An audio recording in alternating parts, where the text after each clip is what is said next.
Прийшли окупанти до нас в Україну, форма новенька, воєнні машини та трохи поплавився їх інвентар. Байрактар, Байрактар. Російські танкісти сховались з кущі, щоб лаптем посьорбати довбані щі, та трохи у чах перегрівся навар. Байрактар, Байрактар. Приперли зі сходу до нас барани для восстановлення великої страни. Найкращий пастух баранячих отар. Байрактар, Байрактар. Їх доводи всяке озброєння, різне, потужні ракети, машини залізні, у нас на всі доводи є коментар. Байрактар, Байрактар. Вони захопити хотіли нас зразу, а ми зачаїли на орків образу з російських бандитів, робить примар. Байрактар, Байрактар. Російська поліція справи заводить, там пивцю рашистів ніяк не знаходить, хто винен, що в нашому полі глухар. Байрактар, Байрактар. Веде пропаганду кремлівський урод, слова пропаганди ковтає народ, тепер нове слово знає цар. Байрактар. Байрактар. Байрактар. Байрактар. Байрактар.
Yes. The Leaf Spring Army sends its regards.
Hello, everyone. I'm the Enforcer, and I'm accompanied by Enforcer Matt.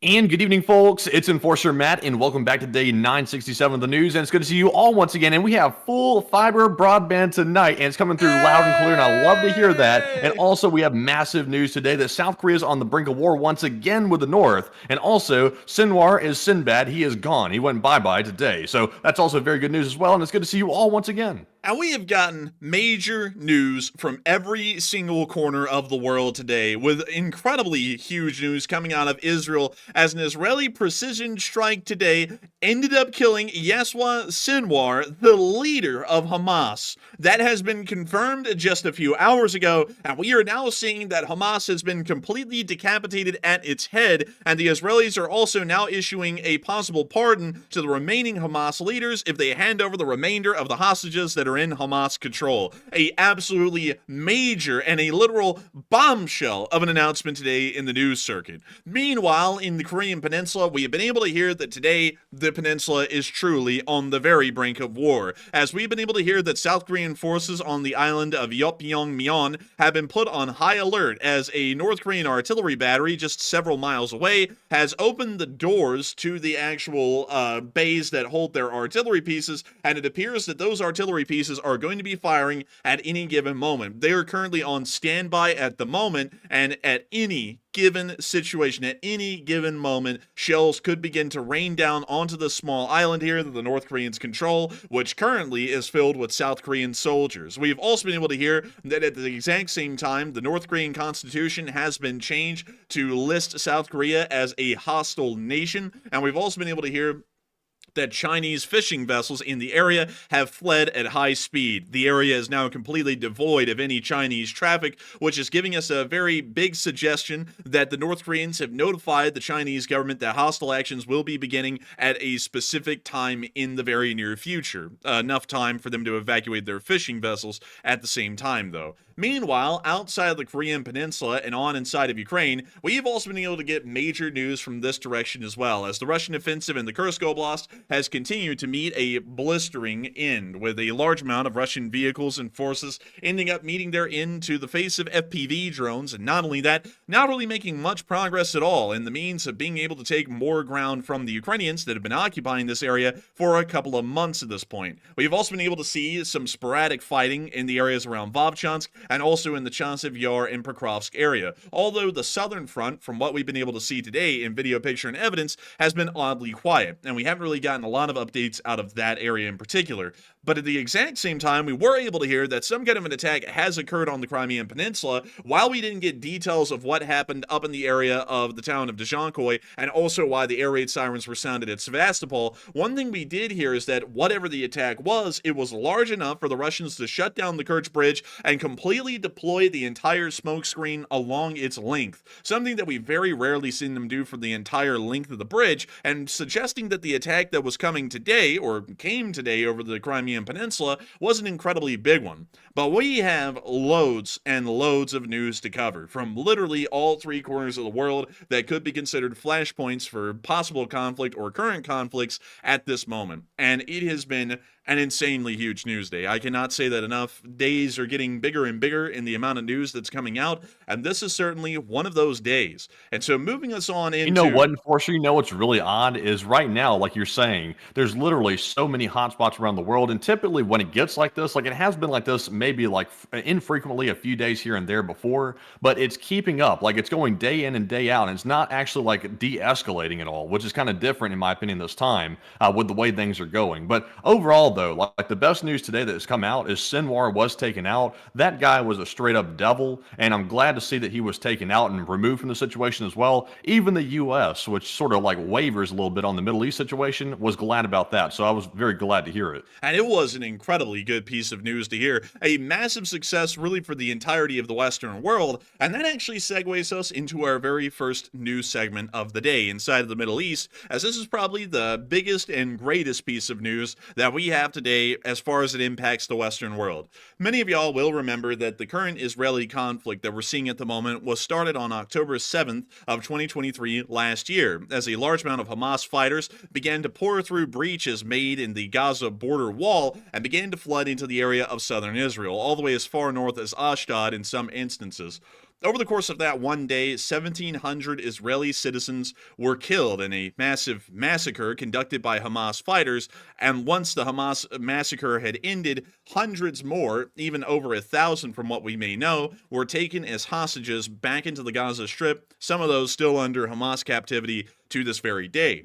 Now, the person who actually coordinated and led this action against the Israelis was none other than Yahua Sinwar, and we will actually be showing you all a picture of him right here. Well, at least a picture where he's still alive. We can see right here the specific decrepit individual that conducted this attack on the Israeli citizenry. And we want to make this very clear that this person generally believes in the genocide of anyone living in Israel, not just the Jewish people living in Israel, but really anyone living on Israeli land at this point. This guy wants to have genocided. There are a lot of heartwarming pictures of Sinwar out there in the world. Interestingly enough, there's this one right here, where he's holding up a small child that's being indoctrinated in the Gaza Strip to also want to carry on the attempted genocide against the Israeli nation on in the future. A massive and very profound legacy of Yahya Sinwar that he's always been trying to push since he's been the leader of Hamas. It appears that the Israelis, however, apparently held a little bit of a grudge for them committing a small-scale genocide on their land, and decided that it was time to figure out where he was and to put an end to the reign of terror that he had been attempting to conduct over the state of Israel, and particularly he actually acted on it on the October 7th of 2023 event. We were able to see that today, a little bit of news came out that was fairly important.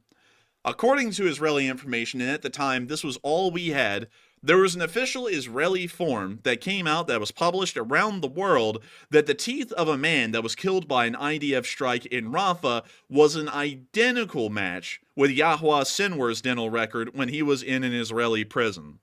This was a massive bombshell when this form came out. It was the only piece of news that we had at the time from the Israelis, but it did confirm that the guy who had conducted one of the most irreprehensible genocides or minor genocides or massacres of the 21st century was just killed, according to an official Israeli filing. They have been able to confirm from this piece of paper alone that the man that died in a strike that the Israelis conducted was him. It was Sinwar. We then, a little bit later on, got some additional footage of the Israelis touring the site. And this was a fairly interesting one because it showed that the Israeli military was very close to the area, and it shows that apparently Sinwar may have been traveling through some tunnels that are still intact in this area around Rafah, but they were still able to figure out where he was and strike his area precisely to be able to wipe him out.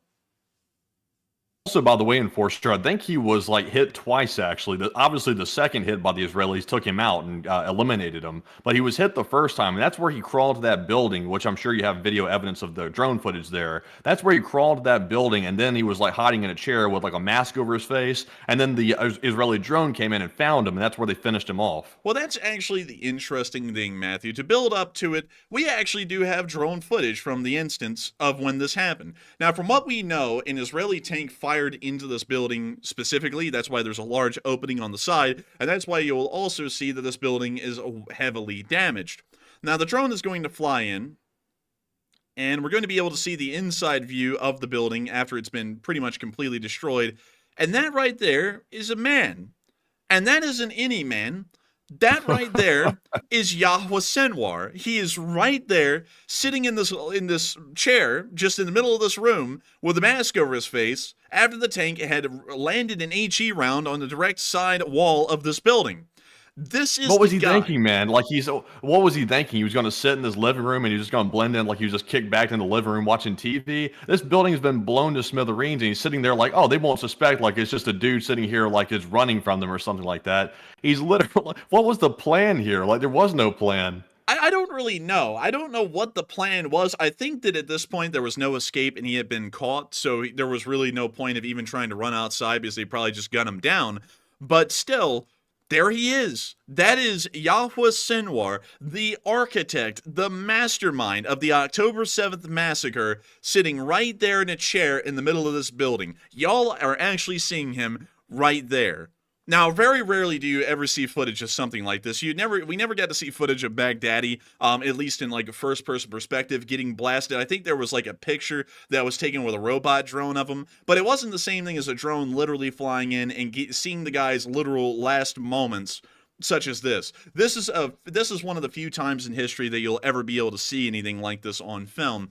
But nevertheless, it appears that he still had a little fight left in him as he picked up a plank off of the ground and tried to very lazily throw it at the drone. Just kind of like a little token, screw you kind of a thing to the drone. So we can see the drone getting a little closer, trying to confirm it is Sinwar. And that is Sinwar. They were able to confirm it right there. He's armed with a stick. He's armed and dangerous. Oh, there's the stick. And there's the stick. And here it comes in a second. He's going to try and fling it here. He showed the stick like that was real menacing. Like, oh, this drone's going to really back off once they see the stick. And, he threw it. Oh, what a mistake. And then they blasted the building with a tank right after this video clip ended, and Sinwar was gone for good and for all. And it's just wonderful to know such a thing as this, to know that this guy in his final moments was just sitting in a chair in the middle of a building that just got blasted by a tank with no way out. And he finally had justice exacted on him for the massacre that he conducted a while ago. Now, a lot of people are going to be saying, oh, come on, Enforcer, you've got to be able to prove that he actually died, right? And that was Sinwar. Well, I wish we could. The problem is that they do have a picture out there of him after he died. The problem is that there is something a little bit up with his head. It appears to have been maybe there was a mind-opening experience that he had here in his final moments, but we were able to hear from a Hamas official about his untimely demise, and they said that it was a very interesting look into the insides of Sinwar's mind, which was figuratively and literally true, because from the picture that we were able to see, it does appear that he may have ended up having a very interesting kind of a removal of the front of his forehead, or something along those lines from the HE round. But another interesting thing to kind of link everything together in the world like a nice, good book written in a nice library at a Barnes & Noble that y'all can pick up and read in case of the Hamas faction wasn't a bad enough faction as it is inside the Gaza Strip. We now have something that is going to be a little bit more interesting for y'all to hear. Not only did Sinwar die today, the leader of Hamas, the guy who's in charge of green-lighting every single thing that Hamas does and every single piece of equipment that Hamas receives, the Israeli Defense Forces put out a very interesting statement today that is going to tie Hamas into the only camp that it can be in, which is the most evil and despotic one in the modern day. The Israelis found a Russian weapons cache today in Hamas hands, and we're not talking about any kind of older Kalashnikovs like an AKM or maybe any other kind of a variant of an AK. According to the Israeli Defense Forces, from Benjamin Netanyahu himself, they found modern Russian weapons inside of the Gaza Strip. This is a very big deal. And not only that, they were able to find these in Hezbollah hands as well. And this is a very, very big deal because this really starts to redefine what these groups are. So let's say this. Let's say that you really don't care about the Middle Eastern situation, right? Some people don't. Some people only care about Ukraine. And people say that with the Ukraine war, the Russians are truly a horrendous and despotic regime, a terrible one that only looks to maim and kill as many Ukrainian civilians as they can in their reign of terror to try and bring the Ukrainian government and the nation to heel. That is something that's largely true, and we have seen that over the course of about 3 years now, the Russians have been conducting almost a mitigated campaign of terror against the Ukrainian citizenry by either wounding them or killing them outright in indiscriminate rocket, missile, and drone attacks. We are now seeing that the Russians are now supporting a different group, a group very similar to them, which is really all of the Iranian proxies. Hamas and Hezbollah have now clearly been tied by weapons shipments, not just to the Islamic Republic of Iran, which was obvious considering that they're Iranian proxy groups, but now directly to the Russian Federation as well. Russian weapons do not get into the hands of people like these unless if it was sanctioned by a higher power like Putin. That's always how it's been. In the Soviet-Afghan war in the nation of Afghanistan from 1979 to 1989, around the midway point, around 1984 to 1985, a decent amount of FIM-92 Stingers began to pop up inside of Afghanistan and were being used a lot by the Mujahideen against the Soviet Union. That was not some kind of an odd coincidence where these weapons were magically popping up in Mujahideen hands just because they're out there in the open world. That was a deliberate action by the United States of America as we would supply the Stingers to Pakistan, and Pakistan and the CIA would then smuggle them across the border into Afghanistan to be used by the Mujahideen against the Soviet Union.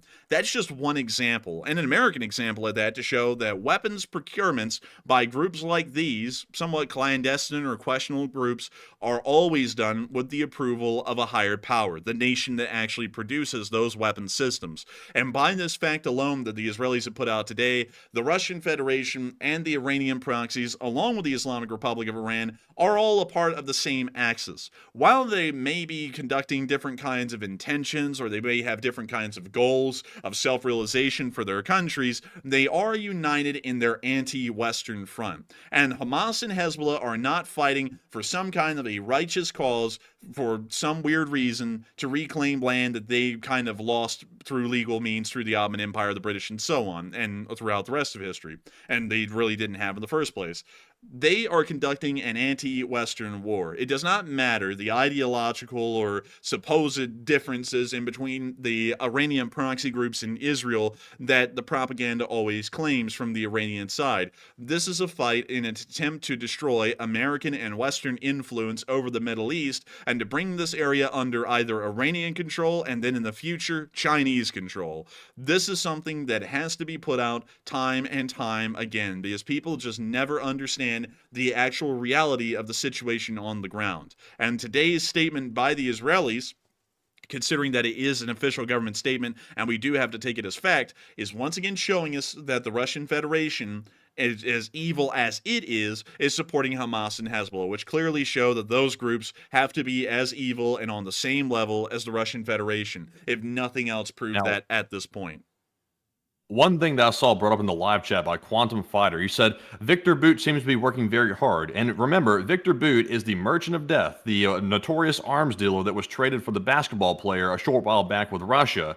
Now, I wonder if, for example, it could be maybe a private arms dealer maybe giving weapons to the Middle Eastern, like proxy groups here. That could be an option as well. But honestly, I'm with the Enforcer. I think that if they are getting Russian weapons, it probably is sanctioned by the Russian Federation, and that would make sense because, of course, we're in the Middle East right now supporting Israel as the United States, and Russia wants to use that as a proxy war situation and fund the terror groups as well to get them to fight against our interests. So that would only make sense for them to do that. But I mean, it is possible maybe Boot is out there once again facilitating it, but ultimately it probably is sanctioned by the Russian Federation.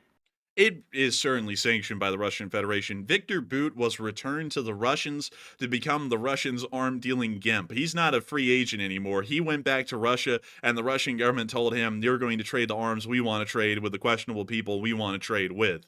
And that was certainly what was done when he returned, because they got him out of prison. He's indebted to the Russian government at this point. He's not wandering around doing what he used to do after the Soviet Union collapsed, just doing whatever the hell he wants. He is a arms dealer with a task and a purpose at this point to further the Russian Federation's aims. And he is certainly down there right now, especially with Hezbollah forces, trying to arm and supply them as much as they can, because they know, the Russians know this as well as anyone with eyes would know, that Israel invading and destroying Hezbollah forces in Lebanon is going to end up weakening the Iranians' grip on their, I guess you could say, proxy campaign against the Western-backed Middle East, and this means that American grip on the Middle East will only get stronger, which is something that the Russians are entirely against on a strategic level, and that's why they would be supplying Hezbollah with such arms and weapons. Meanwhile, at the exact same time, we were able to hear that Netanyahu did make a statement on the matter today, and we were also able to hear that many officials of the United States began to call up the Israeli government, including the President of the United States, and commended them on the killing of such a dog. And he really kind of did die like a dog down there in the Gaza Strip. Meanwhile, up in Lebanon, we were able to see that Israeli actions have continued against Hezbollah forces in this area, as an IAF bombing did occur in the town of Wardaniya just today within southern Lebanon. And here's the clip.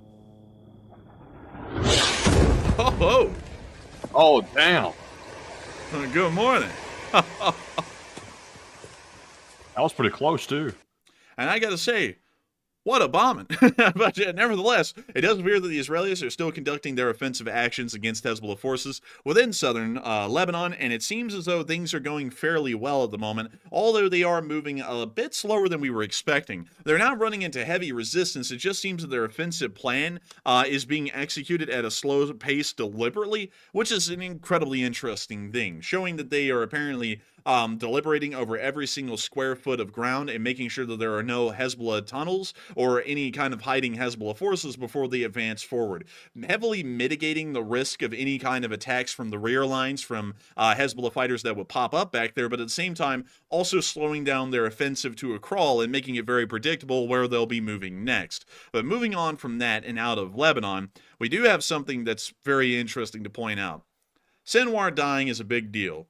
No one can deny that. Back when Nasrallah got kicked into Snazrallah just a little while ago, that was an incredibly big deal, and he was practically the leader of Hezbollah, which is an incredibly big and an incredibly important group to the Islamic Republic of Iran.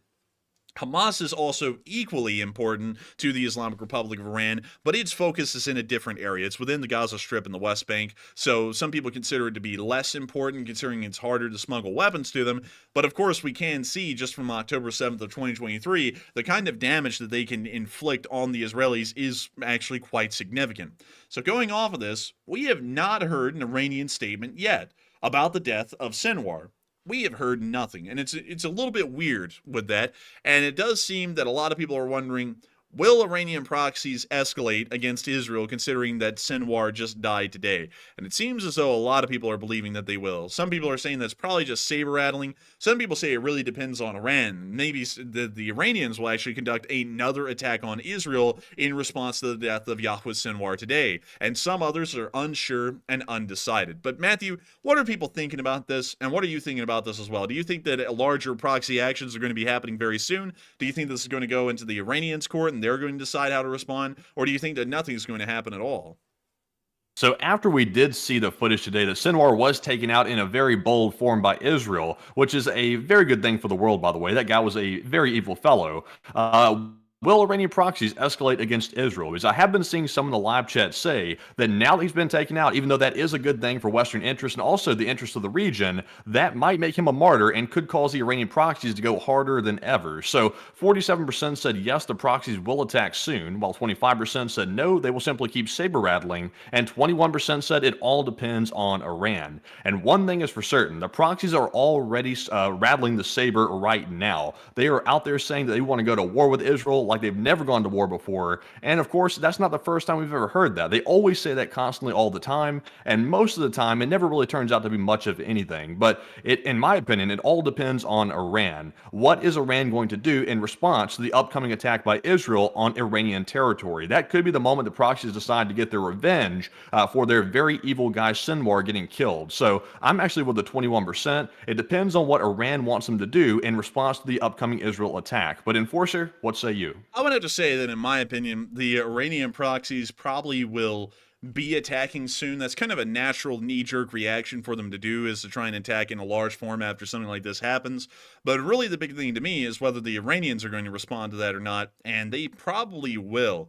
Because the fact that Sinwar died, it's the same importance, at least to the Iranians, as Nasrallah getting killed. And we did see that a massive response was made to the death of Nasrallah, so I would assume that there's also going to be a massive response to the death of Sinwar as well. It would historically make sense and line up to their prior behaviors that they've been conducting so far. And so for that reason, I think that there is probably going to be a decent attack by the proxies and also by Iran as well. But of course, we'll kind of have to game that out and wait and see if that really will be the case. But I think it's almost a certainty at this point. But moving on out of the Middle East, because while the news was big here, I have to make sure that we keep this thing on track tonight and keep this thing moving forward at a decent clip, because we have loads and loads of news to cover. It's an insanely high amount. We're actually going to be moving on over into East Asia again and on up into the Korean Peninsula, as things have gotten even more tense today. And a lot of people were probably thinking, how could it get even more tense compared to the last few days? We were just hearing that the North Koreans were blowing up bridges and that the South Koreans were firing towards the demarcation line at sea. How in the world could this literally get worse? It has gotten worse, and I'm going to be bringing you all to a little area that is always a flashpoint in between the North and South Koreans, but it's really becoming one at the moment. This is the island of Yapyeongmyeon. It is an incredibly hard name for me to pronounce. I've been trying to get that down all day, and I hope I finally got it down right now. But nevertheless, this is an island. It is an island, though, that's controlled by South Korea, and it's just on the southern side of the maritime demarcation line. The maritime demarcation line is the exact same thing as the North Korean demilitarized zone, also called the DMZ, which you can actually see spanning here, just north of Seoul, which is right down there, all the way across the Korean peninsula on land. But there's a little area where the line goes into the bay, well, more so into a gulf that exists in between North and South Korea, and that is technically called the Maritime Demarcation Line, or the MDL. This little island sits right on the southern side of it, and it's a fairly important one strategically, as the North Koreans continue to exert an illegal claim that the island of Yapyeongmyeon is theirs, and not the South Koreans. This has caused a decent amount of tension over the decades, but every once in a while we'll see that a shooting battle kind of occurs around this place, and a couple of South Koreans and North Koreans will get killed over it. But now, on top of the tensions we're seeing on land, we are now seeing that this is also being joined as well out at sea. And now it's time to show y'all what is actually causing all of the tension out here around this island. Right up a few miles away, to give y'all an idea of how far away this is, it's not that far at all. It's only about 6 or 7 miles. So the island of Yapyeongmyeon is actually visible from this area, like by the naked eye. It's not over the horizon. But right over here, in this little cliff, is a North Korean coastal artillery battery unit that's been here for decades at this point. And this is the little base that they have on the backside. These largely go into some kind of a protected bunker network and trench work that y'all can see around here, where they're able to operate the guns from. These guns have currently had the baffles that pretty much enclose the artillery firing bays opened, and those artillery pieces are now aimed with a clear trajectory towards the island itself and the South Korean garrison that's on that island. At the exact same time, just over here at the island of Mudo, we were also able to see that the North Korean coastal artillery battery here, which you can also see a much more substantial and visible barracks at, is also prepared their guns, which are in these little coastal artillery embattlements here. You can actually see an entire battery there visible on satellite footage. All of those guns have also been aimed and directed directly at the island, and it appears that these artillery pieces are waiting at the moment for the order to fire. That order to fire could come at any given moment, and while the Korean coastal artillery pieces that are present are fairly antiquated, it does not mean that the effectiveness of the shells landing and exploding on this island is mitigated by any means at all. Those are still artillery shells that would be fired by a hostile country, and this has led South Korea to have a great deal of concern, as we could see that this war will go hot here very soon. And so the South Koreans have actually declared a high alert here on the island and have said that the South Korean forces here should prepare for possible hostile actions that will be coming along down the road here, possibly incredibly soon. And we were able to get all of that today, just to show you all everything that we have. We were able to hear that the South Koreans put their forces on high alert. We can see that right here. South Korean forces on Yapyeong Island have been placed on alert as unusual movements have been detected at North Korean artillery positions. We were also able to see right here, actually, really quickly, we'll click off of that and we'll go to something else, because that was bringing us to an external link, and those are always questionable. But we were able to hear about the Romania. Oh man, we got that Romania. Oh man. But beyond that, we were able to see the two batteries listed here on this map, also showing the distance and also the amount of Korean, North and South Korean fire that could be directed in this area. And not only that, we were able to see right here that the baffles, the gates, whatever you want to call them, they're open. That is the little coastal artillery battery that's actually on the mainland, and they have already opened up the baffles, which means that these artillery pieces could fire at any given moment. These are usually only fired, opened when the North Koreans are preparing to fire something towards the island. This happened about, I think, a year ago, that they fired some shots north of the demarcation line on their side to kind of intimidate the South Koreans a little bit. But this time, with everything going on the mainland and how out of control the diplomatic situation is at the moment, the concern is that this could be preparations to fire. Now, that seems a little bit like hype talk, and a lot of people are going to be saying, oh, Enforcer, oh my goodness, this sounds like you're really trying to hype this up. The Koreans have almost been slaughtering each other for decades, and someone's about to say, I was alive in the 60s and they were doing this back then. This is nothing. And here's the reason why I'm saying that this is something. Because this story didn't really mean a lot until we got this extra little detail today. Every single Chinese fishing boat in the area revved up the motors to full speed and left the area. That is something that is letting us know that this is a lot more serious than times before. We also can see the chud down here. I don't know why that's there. Like, I don't know what's up with that. But anyways, moving on from that, we were able to hear that due to unusual military movements from the North Koreans, the South Koreans are on high alert on the island. And then they also said there has also been a sudden withdrawal of Chinese fishing boats from the waters near the island. Now that raises eyebrows. That's the part where this actually becomes a lot more serious than we were originally thinking. Because, here's the reason why. Chinese fishing boats do not have forewarned knowledge, and they do not have a sixth sense to know that the North Koreans are preparing an artillery piece to fire, especially when they're about 7 miles away, and they're not looking at that coastal artillery battery with binoculars the entire time they're fishing. They're not doing that. The reason, and the only reason why, Chinese fishing vessels would leave this area as quickly as they did and completely abandon the area is because of the following. The North Korean government knows they're about to do something. The North Korean government, knowing that there's Chinese fishing vessels in the area, and also knowing that the Chinese are kind of a major, I guess you could say, friend, if you want to call them that, of the North Koreans, have decided to telephone the government in Beijing, the Chinese Communist Party, and tell them that soon hostile actions will commence from North Korea against South Korea in this area, and possibly along the entire demilitarized zone on land. And they have told the Chinese this, and the Chinese government, understanding that the situation's about to go very hostile here quite soon, decided to call the Chinese Navy that's in charge of this area, which I believe would be the Eastern Fleet, if I'm correct, And the Eastern Fleet then called forward on a broad radio call to these Chinese fishing vessels and told them to immediately evacuate the area as hostile action was commencing incredibly soon. And you don't want to get caught in that because no one wants to get killed. But go ahead, Matthew. Also, by the way, Enforcer, haven't you said before that if, for example, if China wanted to actually follow through with its invasion of Taiwan, then they would need to use some of the Chinese fishing vessels to actually carry out that invasion? Was that something you said before? Actually, they would need ferries. Fishing vessels really aren't big enough. So it would be like ferries, a cruise line, or like ocean liners if they have any, or cruise ships, or something along those lines. Those would be the kind of ships they'd requisition. Yeah, because when you were saying that, I was wondering, I was like, maybe this is some kind of like ruse or cover for China to recall these ships to use them potentially to prepare for an invasion of Taiwan. This is might be stretching a little bit, but it seems a little bit odd because, we really have to think, is North Korea really willing to go to war with the South right now? Like, I know North Korea is a rogue state, but at the same time, I'm not really sure if they're willing to cross that line. And for the fact that the Chinese boats have been recalled back to China, or at least out of the waters here near North Korea, it could be maybe what it seems, that they were recalled because there's upcoming provocations, or maybe there's something more to the story.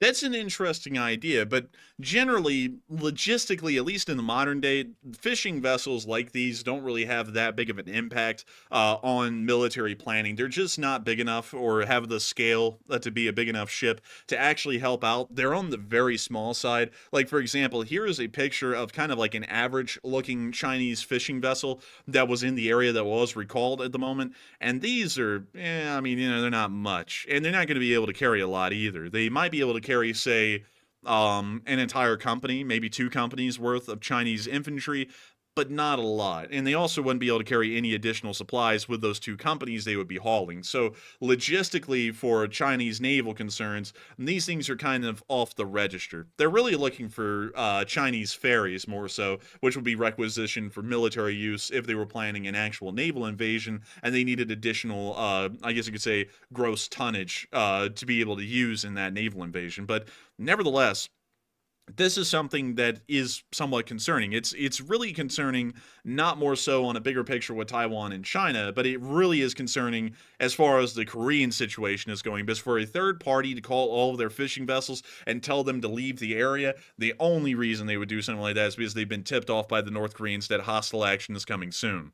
And that really begs the question, is it? Do people really believe that hostile action on the Korean Peninsula may be just hours away? We may actually be seeing that here soon. We start hearing about artillery exchanges and border skirmishes in between North and South Korea. It's something that we don't want to overplay. We don't want to sound like some other channels that say the nuclear bombers are flying and everyone's going to die here in the next hour, because that's kind of overhyped. But it could clearly turn into a border skirmish at this point. We're not going to say a conventional war, outright, or some kind of a second Korean war, but a border skirmish is not at all impossible. And that would be a complete breakdown of diplomatic procedure at this point on the peninsula.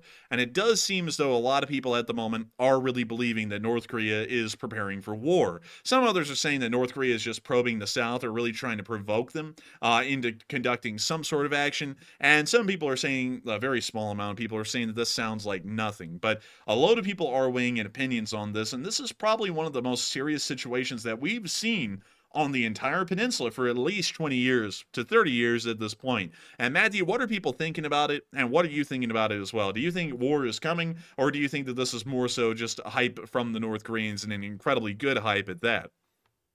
All right, so I would personally say here, let's first of all call off the results of the poll. About 49% said North Korea is preparing for war, while 36% said North Korea is just probing the South, and 9% said it sounds like really nothing right now. And honestly, I would say it does sound like something. I'm not really sure if North Korea is actually ready to go to war, because that would be a very, very big step to take. That's not anything they would be taking lightly, but also another thing as well is the South is not really taking a very passive approach to these provocations by the North. So both sides seem like they're very willing to fight. And honestly, like, South Korea should be willing to fight, because the North has been antagonizing them for a long time, for the last couple of months, by sending over poop balloons and all kinds of stuff like that. It's really gotten petty. And right now the North is still escalating, even in a more serious way now, with the artillery being brought up to high alert. And now South Korea is bringing all their artillery up to high alert as well. And the stage is being set for a potential potential provocation to start a war. So I'm not really sure if they're going to cross that line yet, but it certainly seems like North Korea is indeed preparing for war, but I just can't really say if they're ready to do it just yet. But I'm with the 49%. But Enforcer, what say you? I would have to say that I would also be with the 49% as well. This is a situation that's getting very close to war. Some people don't realize this because the Korean Peninsula is kind of an area that people have been desensitized to because it's just always at such a close pitch to going to war that everyone really thinks that it never can go to war. But compared to other situations that we've seen in the past, and especially the diplomatic situation that's existed for the past few years, this is the most hostile moment of this time in this recent amount of history that we've been in. This is one that we have to really consider. Is this the point where it's going to tip the scale and they're actually going to start shooting at each other? And that doesn't mean that a full war is going to break out. I want to make that very clear. A border skirmish can happen in an isolated instance and it not devolve into a full-scale regional war in between the two countries, but that is also still a possibility. And it's getting to the point that I would have to say it actually does look like the North Koreans are kind of slowly preparing to get ready for some kind of a conflict. They're doing things that are actively provoking the South Koreans to an extent that they've never really done before. And that's kind of important to lay out to y'all, that North Korea has never blown up any of the bridges across the DMZ before. This is the first time they've ever done that in history.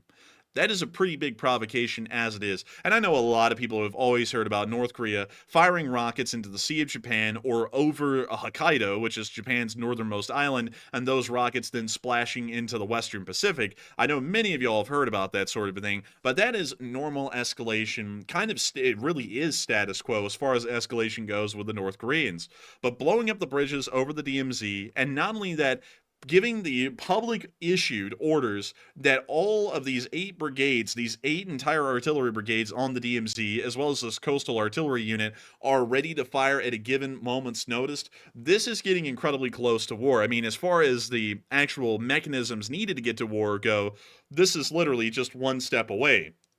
And that's no exaggeration. The only step that's left at this point is that Kim Jong-un sits there and uses his diabetic hand to pick up that little phone and then call up the Korean generals that are in charge of this army group that's on the DMZ and tell them to start slamming them. And as soon as he says that, those North Korean artillery batteries are going to open up against South Korea, and this is going to devolve pretty rapidly. To put that out there for y'all, this is how close it really is. It's not that kind of a deal where they're firing off rockets, but the DMZ is stable. The DMZ is highly unstable at the moment, and that is something that really has to be put into consideration when we're saying how close is this to war. And it is literally one step away from war at this point. And it does appear that the Chinese also understand that as well. And if anyone would have an understanding of what the North Koreans are about to do, it would be the Chinese. They're really the only people that the North Koreans talk to. So if they're telling fishing vessels to get out of the area, that's letting us also know that this thing is going pretty badly. So I would generally. I think the big question at this point, I think the big question to me and also a lot of people in the chat is what would be motivating North Korea to suddenly take these actions? Because, of course, technically the North and South have always been at war, but there's a ceasefire, so they're not like literally killing each other right now. There is a DMZ and they're not firing at each other, but they still technically are at war. So the question is, why all of a sudden is North Korea wanting to provoke this situation? Is it because maybe powers like Russia are trying to tell them to distract on their behalf? Maybe that's the reason why they're doing it. Or maybe the North is just getting so unstable internally, like within their government, that people are pressuring Kim to start doing things like this, or else. Maybe there's just internal friction going on, causing these provocations to happen. But once again, you can't ignore the coincidence here of all the different things happening in the world at the same time, like the Ukraine-Russia conflict, the Middle East popping off, Taiwan and China, and then you have North Korea and South Korea going at it. That would be a very odd coincidence that North Korea chose at this time in specific to start the provocation for just internal reasons. So I can't help but still think there's some type of a distraction aspect to this that maybe Russia is encouraging to basically take the eyes off the Ukraine war and moving on to this region. And I would have to say that may be the case. I see a lot of people bringing up something else. And of course, oh my God, I'm so tired of it. I'll be honest with y'all. And just to explain this, the U.S. presidential election is just around the corner, and there's a lot of people who just Like, I don't know, people for some reason think that like the world works on photosynthesis. Like when the elections come around, people just get more energized in the world. The truth is that diplomatically, this situation has been falling apart for a minute in the Koreas. Like it's been falling apart for about a year now. And so I would say it's not really connected to the elections, it's just kind of coming around at that time. But one thing I also have to say is that a lot of people don't get this, and it's something that people don't understand.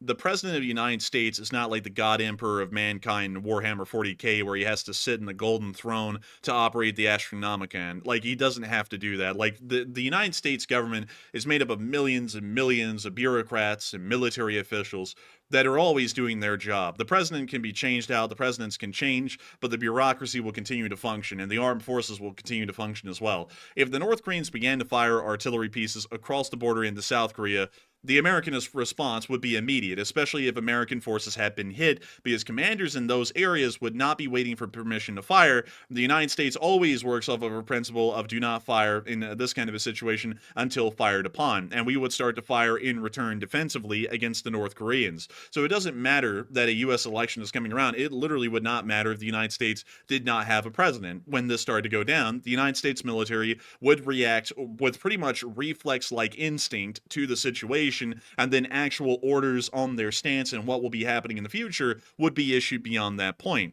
To give you all a little I have bit to of disagree with you a little bit, Enforcer, on that, honestly. Like, I think the election, like, I'm not saying it really doesn't matter who's coming into office, really, but the time the election does happen, that is time that, for example, some countries decide now's the time to do something because we're about to have a change of power in the U.S., and even though it really won't change very much, it is a time of transition, and that could be a time to take advantage of some instability that might be sort of like an indirect side effect of changing hands there, or at least that's the public perception of it, at least. And maybe these foreign countries think now's the time, while the country is so at odds with one another over this election, to try to pull something off. It could have a minor impact on their decision. I would have to say maybe, I mean, possibly, but at the same time, with things like what's going on in the Middle East, like all these things have been going on for a minute now. It's not like, they're all just happening like a month before, just because, there might be a change of leadership here in America. Well, there will be a change of leadership compared to who's currently in charge. Someone new will be taking their place, but that's not really motivating any of these people to do what they're doing, because like with the Korean situation, this has been going on for about a year now, and we've been covering it really ever since it started about a year ago, on and off. And with the whole Israel situation, this started about a year ago, a year and a couple of days ago actually, and it had nothing to do with any elections going on here in America. And it's really just that a lot of these things are reaching a fever pitch because of natural ebbs and flows. Like with Korea, like just to go through the sequence of events, North Korea got pissed off about the balloons being sent over by South Korean citizens. South Korea refused to do anything about it, so the North Koreans sent the turd balloons. And then in response to that, South Korea turned on the boom boxes of the DMZ, which pissed off the North Koreans even further. And then they started to send even more turd balloons in response, and then South Korea decided to even blow more boom boxes, and then they flew the propaganda drone over Pyongyang, which then pissed off the North Koreans enough that now they're starting to blow up the bridges and tell off their artillery batteries to prepare to fire on South Korea. That was the natural evolution of that over the course of a year, and it had nothing to do with the U.S. election. It's just that it's starting to reach its head now when it's getting really close to that. But at no point did it seem like the North Koreans were trying to like measure their reactions off of how close can they time this out to where it reaches its peak at the election. And another thing with what's going on in the Middle East, this thing has reached fever pitch at least, I would say, twice before it made it up to now, because there was, of course, the October 7th massacre, which was the fever pitch of the thing that started this all off. Really, there's been several. Israel invading the Gaza Strip. In April, the Iranians firing off that massive drone and missile attack. And then recently, Israel invading Lebanon, and then the other major missile strike that the Iranians conducted on Israel. And now the Israeli counter-response is coming, and it's operating a lot quicker than it was at the start. But once again, it was completely detached the entire time from the U.S. election, and it was just kind of building up on its own in the background. And now the perfect storm has been made to where all of these things are about to kick off right when the U.S. presidential election is happening. When you look at it like that, to me, it seems a lot more like coincidence that all these things are reaching a fever pitch like this around this time, because the war in Ukraine, honestly, is churning on as it has been for about 3 years now. Nothing's really changing up there, but the Middle East and the Korean Peninsula are heating up right before the election, and it really has nothing to do with it from what I can tell. Do you think that maybe these countries believe that maybe U.S. foreign policy might be in for a very dramatic change, and maybe they're taking advantage of the current policy? And right now, based on what we've seen, the current policy pretty much is appeasement. We've seen that pretty much everywhere around the world. Maybe they're concerned that if they don't act now with the provocations they've wanted to carry out before, that there might be a sudden change in foreign policy that it causes the response to be much more drastic and severe if they were to pull this off under a different policy. Maybe. I would actually have to say though, generally from what I've seen, I haven't like as far as what I've seen. Just to explain this to everyone, we're not going to get into politics here, but I'll tell y'all what I'm seeing on a fair level. Both sides are into supporting Ukraine at this point, so that's a definitive certainty that will continue to receive material support well into the future. But as far as both sides go in the Middle East and also in East Asia, it kind of looks like both of them are coming up with the same appeasement formula, but making it appear different ways. Like, that's the best way I can say that. Like, the policy really wouldn't change from what I could tell in East Asia, or for that matter in the Middle East, because both of them, both of them really aren't going to do anything. Like, both of them have openly shown an unwillingness to do anything directly against the Islamic Republic of Iran. So that's largely appeasement by both of them. You know, one of them is a lot more open in saying that they would support Israel, but in reality, both of them are clearly supporting Israel. You know, when you actually listen to any of the statements they make, at a bare minimum, both of them do support the Israelis, but neither of them are committed to taking actual action against the Iranians to stop the conflict in the Middle East. So both of them are kind of conducting appeasement on that level. And then in East Asia, we kind of hear that they're both showing an unwillingness really to come to the aid of the Taiwanese in particular, because they're trying to downplay the importance of the island, because neither one of them want to kind of have it thrown on them that they're trying to create a war with China for some reason. I don't know why that would be a bad thing, especially if we're fighting for the right thing, but neither of them want to have that blame thrown on them. So from what I could tell, and of course I'm saying that, like, some people are going to say, oh, what about no politics? This is non-political, because I'm not picking a side and saying that one side loves humanity and the other one wants to kill everyone. I'm really saying it as it is, as I've been seeing it and hearing it, and it just doesn't really seem like there would be a massive policy change, at least as far as the North Koreans or the Iranians would be concerned, to try and ramp this thing up right before the election, at least in my opinion. I think all the sides, like, and this is like as non-political as I can say it. All the sides want the same thing. We want our interests to be protected overseas, and we also want peace as much as possible, pretty much everywhere where we have an influence. That includes Asia, that includes the Middle East, and also in Europe as well. So basically, it comes down to how is each side going to approach that. And currently, we've seen somewhat of a more passive approach. I'm not attacking that approach. I'm just saying what it appears to look like. It appears to be a passive approach currently right now. And there's being proposed a more aggressive approach in the future. So that could be a big, big change if that does end up being the case for these foreign powers. Because, for example, when North Korea starts taking these aggressive actions, instead of issuing diplomatic statements and saying, whoa, whoa, North Korea, calm down, we don't want this, just calm down, and words are said, there might actually be in the future, maybe, for example, forces being put in place around North Korea to intimidate them even more. That'd be a more severe response, and that might deter North Korea from doing something in the future. And that might be why they're thinking now is the time to act before that new change comes into effect, because it's going to be a lot harder to aggress against the South and also all of their enemies if that severe response is taken. So I think that really honestly plays a pretty big role in it. You would think that, but to counter that, there is a U.S. carrier group in the area of the Sea of Japan at the moment. They actually were moored in South Korea a little while ago, and they, I think, left about 3 weeks ago, but they're still somewhere in the area from what we know, according to the public statement. So there is a carrier group there, which should be deterrence enough in itself, and we're seeing that that's not really deterrence enough in the mind of the North Koreans. And we're also seeing that in the area of Taiwan, we are currently building U.S. airfields in Luzon, in the northern Philippines, and that doesn't really seem to be deterring the Chinese that much at all, considering that there are U.S. air bases north and south now. Well, here in the near future, there will be in the south of Taiwan, but nevertheless, they still are conducting provocative actions outside of Taiwan's waters, conducting the low-level coercion that they have been for about 2 to 3 years at this point. So while it doesn't really seem publicly that we're doing a lot to kind of put pressure on others to kind of back off, if you look at it, we kind of are. It's just that we're not openly saying it. and yet these people are still doing the thing they're doing. I'll be entirely honest, I don't think, regardless of the outcome, things are really going to change with the outcome of what's going on over here in East Asia or what's going on in the Middle East. And I know that sounds really pessimistic, but I believe that's kind of the reality we all have to face here. These things will probably start to continue to go further down the rabbit hole, if y'all want to call it that,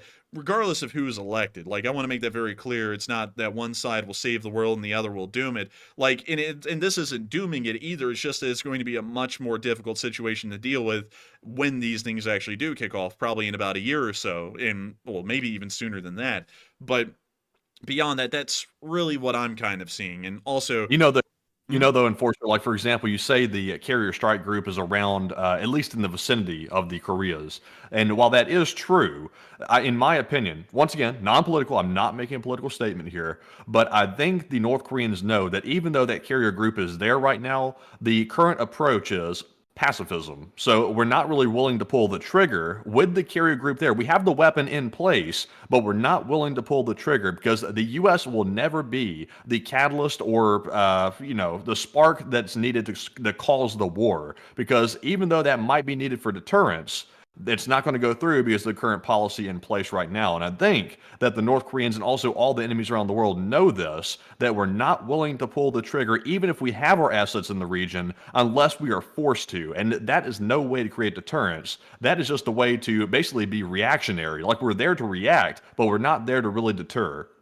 And maybe so, but I'll be honest, it kind of was the same thing prior to this. Like, it really was. That's why we saw the Chinese were starting to aggress on Taiwan a good bit back then. And we also saw that the North Koreans were escalating back then. And there was kind of like this moment, like, just to kind of like remove a little bit of the mystery here on what I'm saying and make it a little bit more clear. There was kind of a time at the end of the last administration, the beginning of the current one, where the tensions in the Koreas kind of subsided on their own. It was started in the last administration and continued on a little bit in the current administration, but due to how things were going on the Korean Peninsula, and also due to their own internal politics, things started to devolve pretty rapidly about a year and a half into the current administration that we're in right now. And then in the Middle East, things never really were that good, like, at all. Like, when you think about it, the Islamic Republic of Iran was conducting incredibly aggressive actions at the time.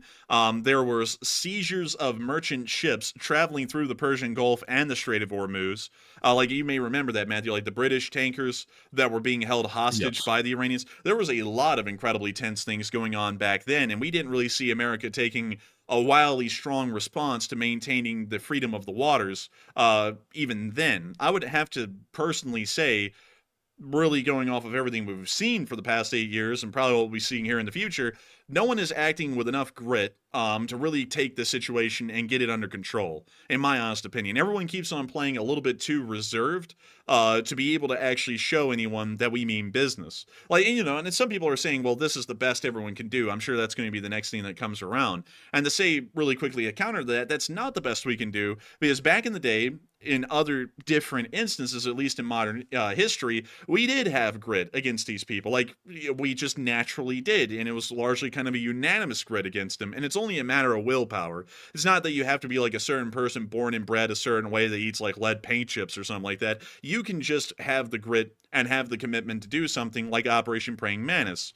If the Iranians mess with too much commercial shipping a little bit too much, or end up accidentally blowing a hole in the side of a U.S. destroyer with an errant mine, you end up obliterating half their navy in 30 minutes. Or better yet, with North Korea, you do something like Operation Lumberjack. Some crazy North Korean wants to kill an American soldier with a wood cutting axe. Very well then, we will send every single asset in the area available to make sure that a U.S. contingent can go into the middle of the DMZ and chop down a tree just because we can, just to show that we will actually obliterate these people if they mess with us again. And it's not about actually getting into a war, it's just about having the mindset that we will do what we do because it is right.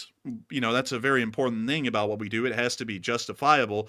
And if they get in our way, then there will be consequences, and those consequences might end up being a war. But that war will only happen if they choose for it to happen. We're not going to stray away from it, but it will be their decision whether it begins or not.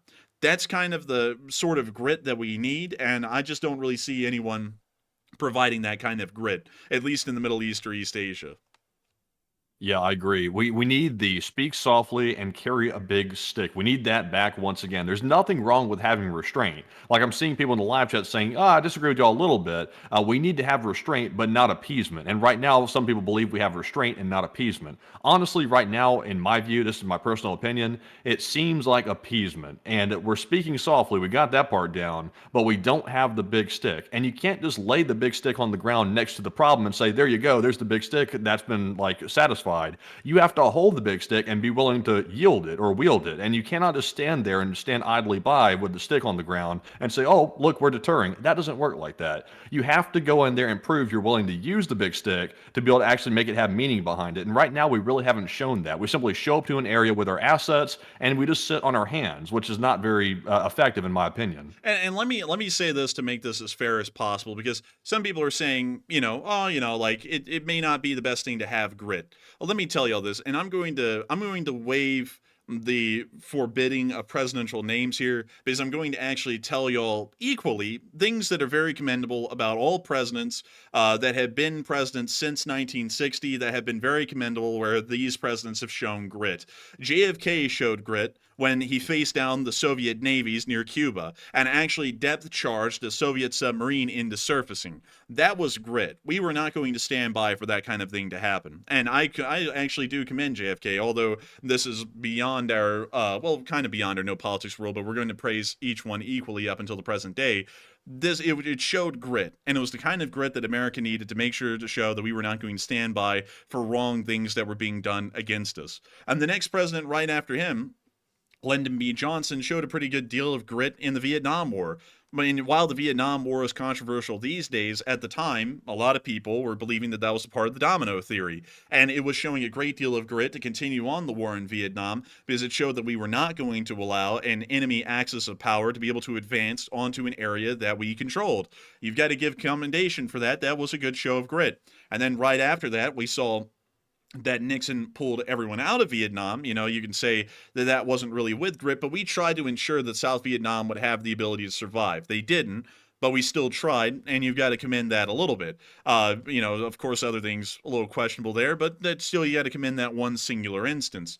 And right after that, just to kind of skip forward a little bit more, you got to give a good bit of commendation to Ronald Reagan. He had a great deal of grit. We showed down the Soviets for about 8 straight years, up until their very collapse, in the collapse of East Germany, with exercises like Operation Able Archer. We were showing such a strong stance at the time that the Russians, or the Soviets, flinched, and they actually started to come to the negotiating table a lot more, because we were willing to show that if things did not change, we were willing to go the extra mile, just because it was the right thing to do.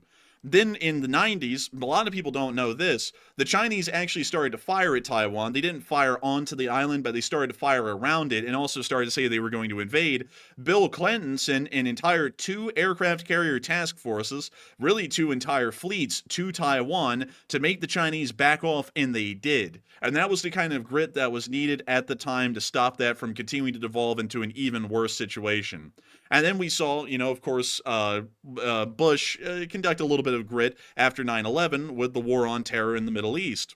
All of those things showed grit. Whether people can say that that was a good action or not in the future, in hindsight, all of those actions showed grit and were able to follow through with doing what was right, although sometimes the outcome may have not been the best thing.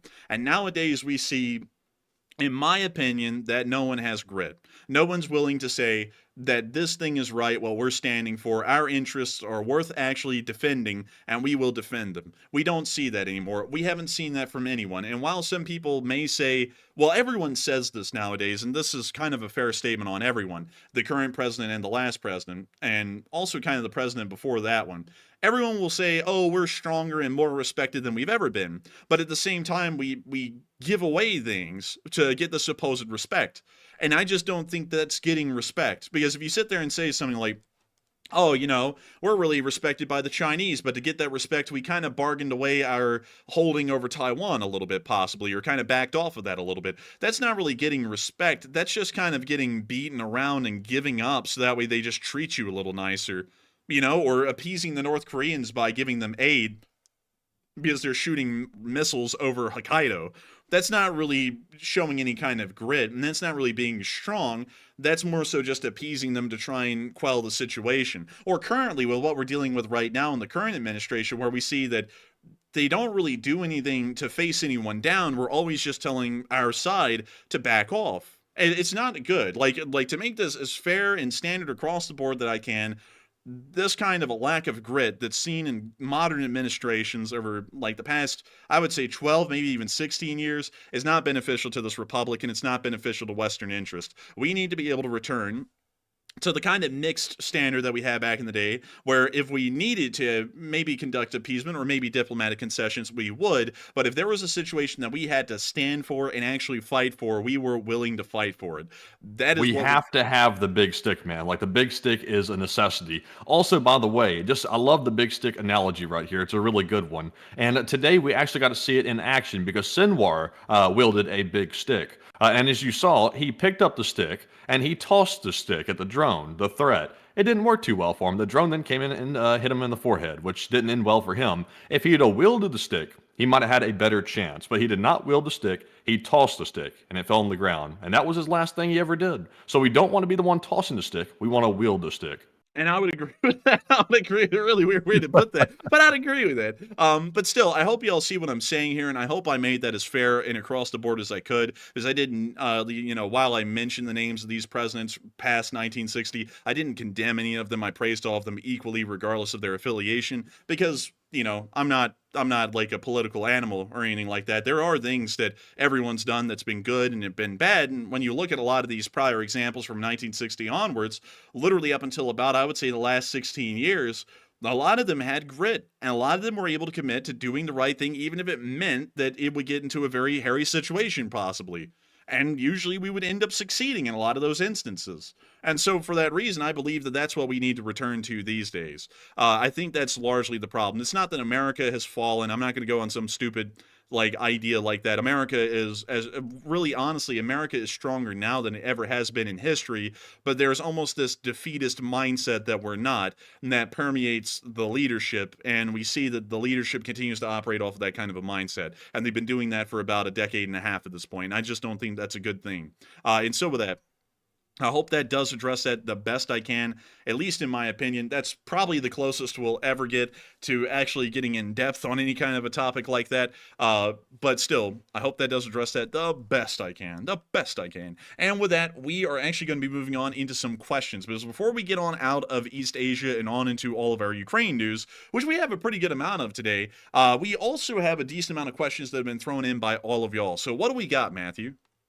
All right, so our first super chat of the night is going to go to Kimberly Brokaw, who's a longtime channel legend, an LSA legend who put in a $100 donation, the biggest support of the night, and a huge shout to Kimberly for that very generous support. And she said, take one from the chat. Hey! And thank you so much for that massive support, Kimberly Brokaw, and helping this channel to keep on running. Because if it was not for folks like you, we would not be able to make this thing possible. And I got to thank you so much once again for enjoying this massive channel and helping it to keep on running. Because if it was not for folks like you, Kimberly Brokaw, we wouldn't be able to be here right now running this show. And of course, I have to say that if it was not for folks like you, viewers like you, who support this channel, we wouldn't be able to run the ad-free, sponsor-free streams that we have been running for years at this point. If it wasn't for y'all's direct support, this wouldn't be possible. And while a lot of people may or may not support, we are entirely appreciative of having each and every one of y'all here, and thank y'all massively for y'all's time and commitment that y'all throw in every single night to watching the stream. It means a great deal to us, and of course it means a lot to us even still when people enjoyed enough to support it and help it to keep on running, because if it was not for folks like Kimberly Brokaw, we wouldn't be able to even be here talking about the news right now. And so with that, Matthew, take us into that live chat. All right. Oh, so the live chat question goes to Cole, who says, do the Chinese want North Korea? Hello?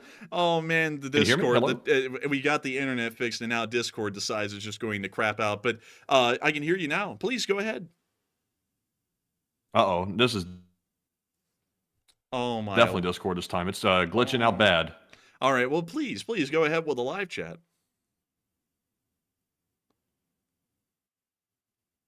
Oh, buddy. I love Discord. Don't y'all love Interesting. Discord? It's like the crappiest voice system in the world, and I don't even know why we use it, but we do. We're going to have to start fixing that. That's like the next thing we're going to fix, because just to let y'all know, we have the internet fixed. Like, we haven't had a single drop of lag tonight from the internet, and the Discord is the only thing lagging at this point, just to let y'all know. So we're going to start fixing that here soon. We're probably going to move off of Discord and go find something else to talk on. So I pray to God that when I stop talking this time, Matthew's microphone is able to hear me, and Discord works, and the Omnissiah does all of their magic, and that we're able to talk. So Matthew, can you hear me? Yes, I can hear you now. All right, so let's get on to that live chat before the Omnissiah takes it away from us. So what do we got, Matthew? So the live chat sponsored by Kimberly Burkall goes to Cole, who says, do the Chinese want North Korea to attack? And it seems that would go against Chinese interests. The Chinese really don't have a lot of say over whether the North Koreans will attack or not, because the North Koreans are militarily self-sufficient enough to do what they wish, and also they do have nuclear arms as well. But the Chinese probably don't want them to, because it would start to destabilize the region, and the Chinese, while not really being a fan of the West, don't really want to see the region destabilized because of their anti-Western sentiments. It would not be good for them economically, and they're already going through some pretty significant economic woes at the moment that they're trying to fix, so that way they can get back on track for their plan of national rejuvenation by 2049. So, I would say probably not. I mean, they probably don't want the North Koreans to do something like that, but they don't really have that kind of control over the North Koreans to be able to tell them not to, because, once again, North Korea is a nuclear-armed power, so they kind of have the freedom of decision-making that some others would not have in that kind of a moment. But with that, I hope that does address that fairly well, at least in my opinion, and a big thanks to Kimberly Brokaw once again for supporting a very interesting live chat right there and helping this channel to keep on running. And with that, we are on to the next one. And our next super chat is going to go to Mr. Shroom Kid, who puts in a $50 donation. And thank you very much, Mr. Shroom Kid, for that very generous support as well. And we appreciate it. And he said, talks say that North Korea sent the worst soldiers over to Russia and that they are currently fleeing from the conflict. And 19 was seen number that I've seen that had fled. And you guys talked about them sending elites over and being behind the lines, and thoughts on the escapees. And I gotta thank you so much for your support. And I don't think I said that they were elite. I think they said they were a combat engineering brigade, which we still think is true. Because the North Koreans are stating a number, well, the Ukrainians are stating a number that's really high about the amount of North Korean soldiers that have been moved there. And it seems to be about 10,000 approximately, according to the Ukrainians. So that could be an entire missile artillery brigade, an entire combat engineering brigade, and then another brigade that we don't really know what it is. But from what we know, the defection rate is pretty high. We don't really know if they're elite or shoddy quality. They may actually be considered North Korean elite forces, or they may just be run-of-the-mill forces from the North Koreans. We don't really know that info yet. But one thing is clear, that the morale and the unit cohesion is incredibly low. Because for these amounts of North Korean soldiers to defect without even facing actual frontline action, to have the actual chance, is pretty shocking for an entire 19 of them to defect. That's larger than a platoon-sized element, and that's giving us a really strong indicator that the cohesion and morale is low. And that's also something that's really shocking as well, is that from what we would know, because they do have political officers in the Korean People's Army, the political officers aren't really persecuting or really like executing, for that matter, political dissidents, because this would be considered in North Korea treason to defect like this. It is a automatic execution from what we understand. But nevertheless, the political commissars haven't found these guys and executed them. And if they are finding any and executing them, there's still a lot of them that are making it to the Ukrainian border and are apparently defecting to the Ukrainian side, from what we know. So regardless how it really is going, whether they're elite or not, it is giving us a clear indication that cohesion is wildly low and morale is already hitting the floor, and they haven't even really done anything yet. There may be reasons for that. Like, for example, exposure to Russia may just be a reason for that, because a lot of people are going to be blown away by this. Russia looks like a hellscape. Like, it is like a third world country, pretty much, in the kind of quality of life that's had in Russia. Many of y'all know that, and it looks like that when you see it. But what's even crazier than that is that North Korea has a even far lower quality of life in their country. So a lot of these North Korean soldiers aren't coming from Pyongyang. They're coming from little towns like Yodok and Tokchon and places like that.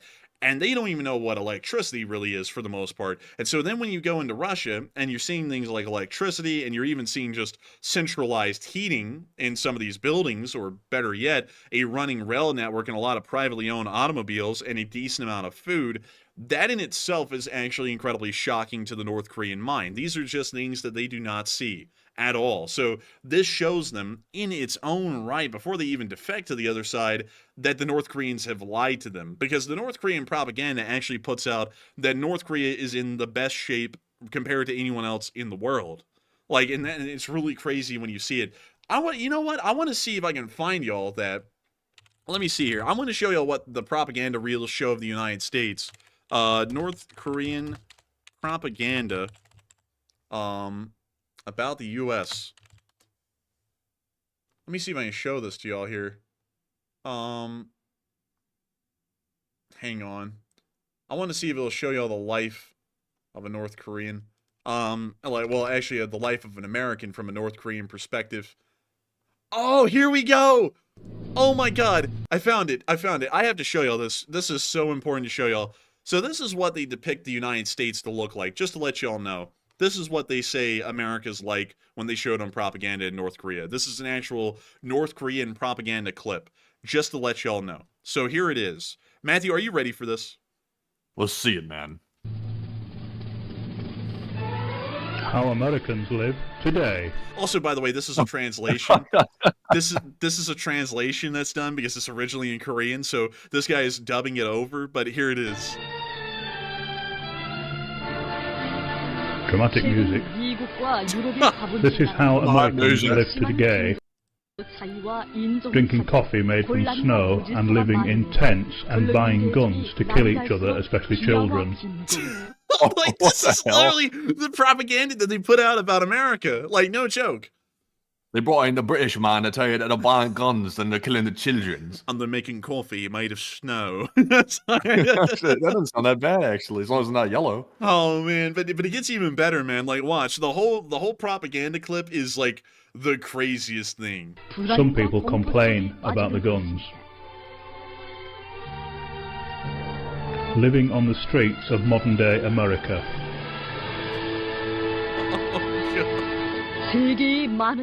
These trees are full of snow. You'll see that there are no birds. They've been eaten by the people who live in these tents and corridors. This man awaits heroin. Their houses blow down very easily. And they have to live in tents like these.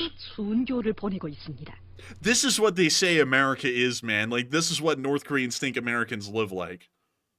Bro, a tent's an upgrade from what the North Koreans are using. Damn, like, even if they're saying this to the North Koreans, like, we don't even have a tent. But dude, I like it. I like how they sat there and said, there are no birds in America because they've been eaten. It's like, do y'all know how big America is in North Korea? Like, North Korea is like smaller than Mississippi. Like, they're saying that Americans literally traveled the countrysides eating every bird in existence. There's just no birds in America. And also, they're telling this to the North Koreans that are literally eating like rocks for dinner sometimes. It's like, I think they would like a pigeon at this point. They're like, damn, those Americans are living large on that pigeon. Yeah, dude, it's like, damn, that's a fat pigeon. But watch this, dude. It gets even better. This man will show us his tent with pride.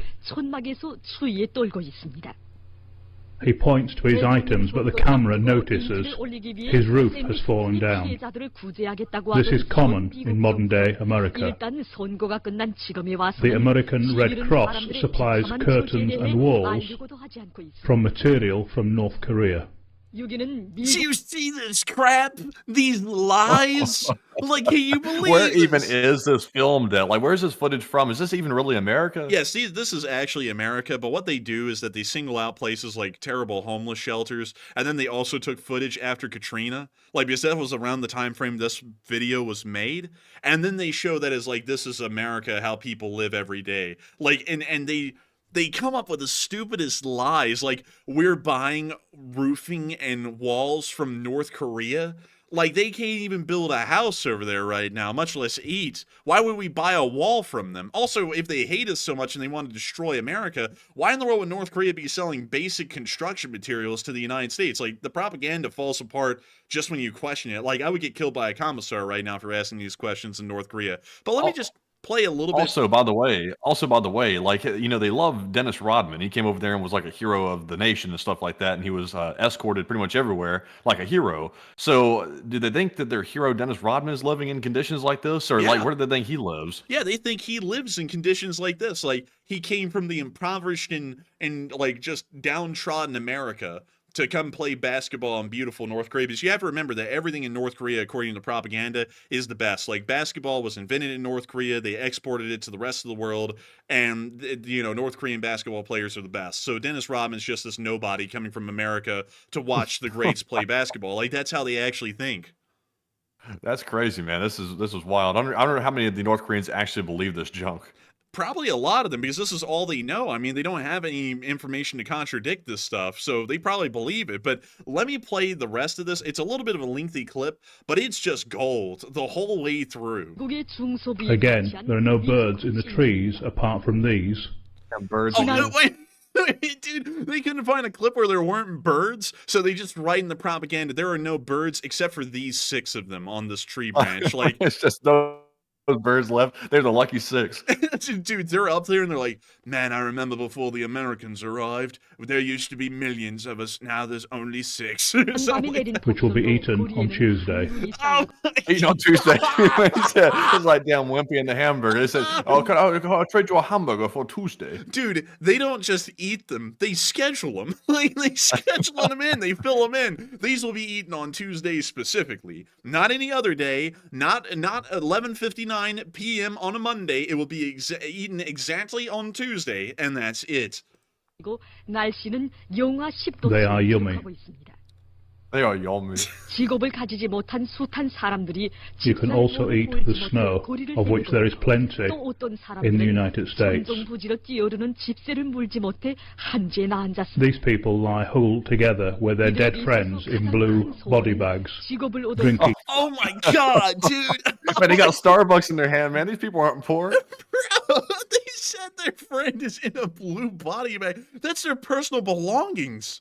That's not a blue body bag. What the hell is he talking? Okay, anyways. Dead friends in blue body bags, drinking coffee cups full of local snow. Oh, what is their obsession with the snow? Why do they love, like, dude, they love pointing out the snow. They were like, what do we come up with to just shit on Americans? They were like, snow. And they were like, perfect. Like, everything's made of snow. These people live in the movie Frozen. Everything's snow. The North Koreans will have you believe that they're laying on mattresses of dead people under the tarps. It's like, what, they're making mattresses out of the deceased friends. Dude, like, a North Korean doesn't even know what coffee is, man. They just said they're drinking coffee made of snow. They're probably like, dude, that probably is just like water, right? Like, they don't even know the taste of coffee. It's like, what the hell? They are very good friends. They are together in adversity. Right. In other parts of America, often disguised as foreign countries in Europe, people live the same terrible life. What? This man, a former Republican candidate for Oregon, is now having to get coffee made of snow from these trucks. The damn coffee made of snow! What is up with this? They just can't stop with it. And also, while they sing about one political party, said there's a poor old sap that lost the election. He's getting coffee made from snow. It's like, what the hell? It's like the weirdest stuff. Like somebody on like crack wrote this or something in North Korea. Yeah, wait a minute. It just keeps getting better, dude. Like, I have to show this whole clip. Y'all, it is truly comedy gold to hear this whole thing. Many Americans have to live like this daily and are entitled to 1 cup most days. So this is just to get you all into the mind of a North Korean. All right, they had to find a way to disparage America so badly. everyone in America is somehow surviving off of 1 cup of snow coffee a day. Like, it has no caloric intake at all, but nevertheless, the entire country is able to survive on 1 cup of snow coffee per day. That's to give you all an idea of how starving North Koreans are, because, of course, they have to make it worse than what most North Koreans would know, and pretty much literally getting nothing per day is the only way that you can make it sound worse than what life is like in North Korea. Like, that's literally why they did that. It's not that they're trying to be so outlandish with this. They're trying to make it believable to a North Korean, because in North Korea, if y'all don't know, sometimes in some areas they are only allocated, from what we understand from defectors, about a bowl or a bowl and a half of rice per day per household. So about 4 people a day have to make use of about a pound and a half roughly of rice. Or a little bit less than that. So it's not really a lot in terms of calories. So to make it sound worse than what a North Korean would know as a standard, they have to go with this. And it sounds outlandish to us.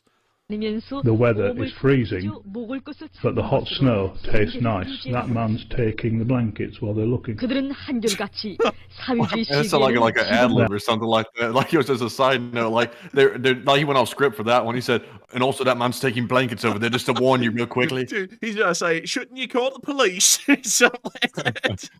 Call the fire department.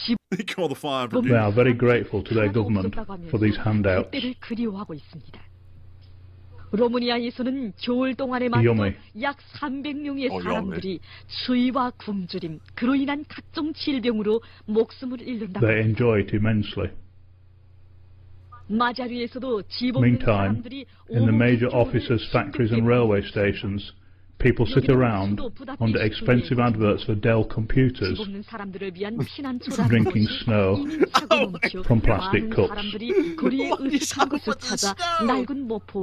People pass by, not caring, but they are all in the same situation. As they're walking around with shopping bags full of shit in the background, talking about they're all look at this person, they're walking out with a full loaded shopping bag. And we're supposed to believe they all drink the snow and eat the birds. It's like, that person just bought stuff. It's like, that's clearly, like, disproving this, right? In the same situation. In the bags, they're carrying the corpses of the birds that they'll eat on Tuesday. And they'll drink it down with a bunch of snow or something like An that. expensive Dell computer. Yeah, but we have like about a minute left on this thing, but it's still gold, man. These telephones no longer work. Because everyone moved on to mobile phones by this point, they didn't throw that one in. There is no one to call. 현재 마자르에서도 They had to throw in that burn. The phones don't work and there's no one to call anyways. It's like, what? 부다페스트에만도 Some lucky people are allowed beds and floors indoors like this. 떠돌아다니며 목숨을 부지하고 있다고 합니다.